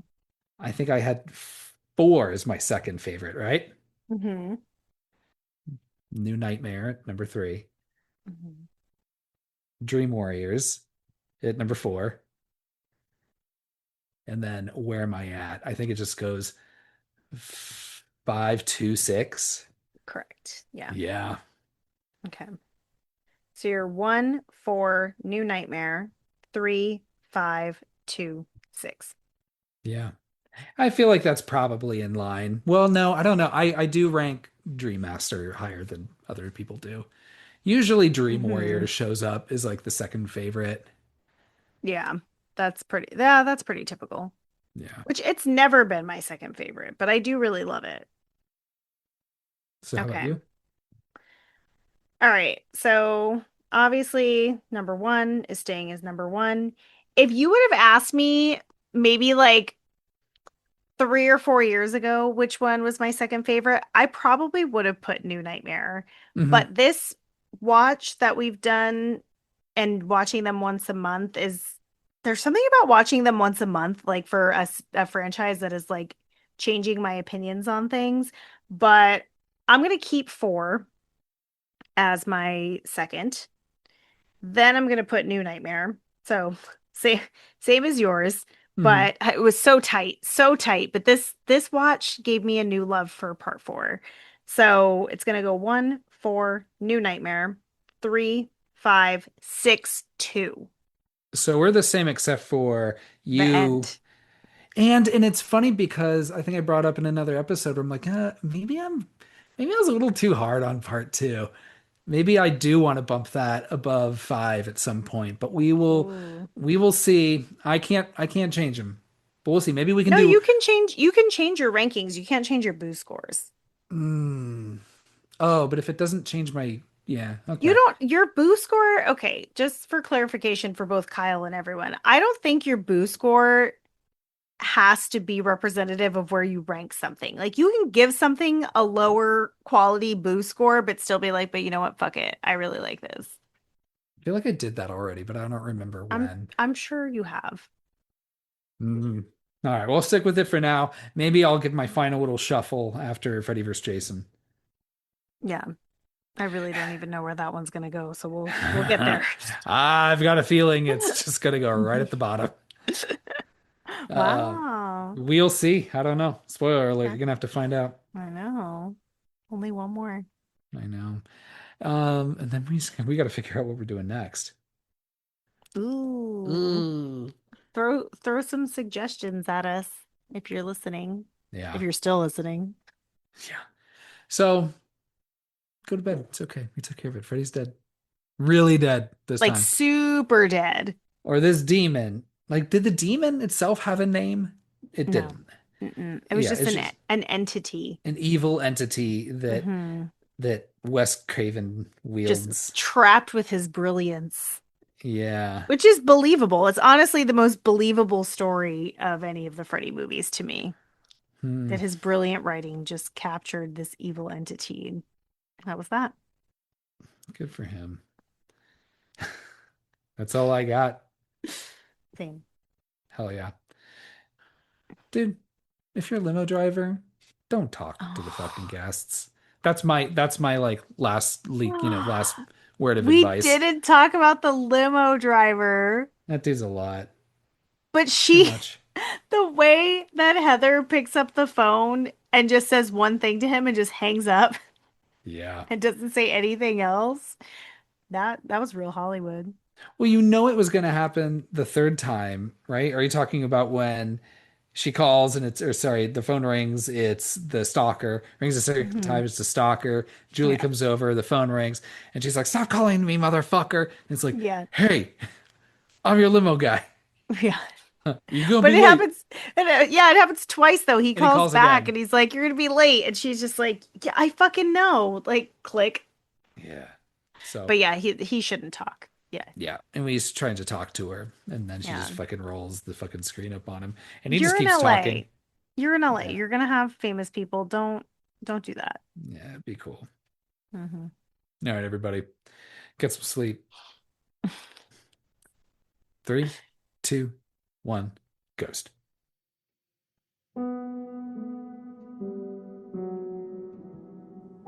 Thanks for listening to our episode on Wes Craven's New Nightmare. If you're enjoying this franchise series, you can subscribe to our podcast and leave a 5 boo review on whichever platform you choose to listen. You can find us on Instagram at 321 Ghost Pod and give us a follow. Let us know what franchise you'd like to hear us discuss next. Follow us on Letterboxd at 321 Ghost Pod to see our boo scores on all of the movies we've covered so far. Next week, we're discussing 2002's May. Thanks again for listening, and remember, we only have one more movie for this franchise to go. We would love to hear your ranking of the films. No judgment. 3, 2, 1, Ghost.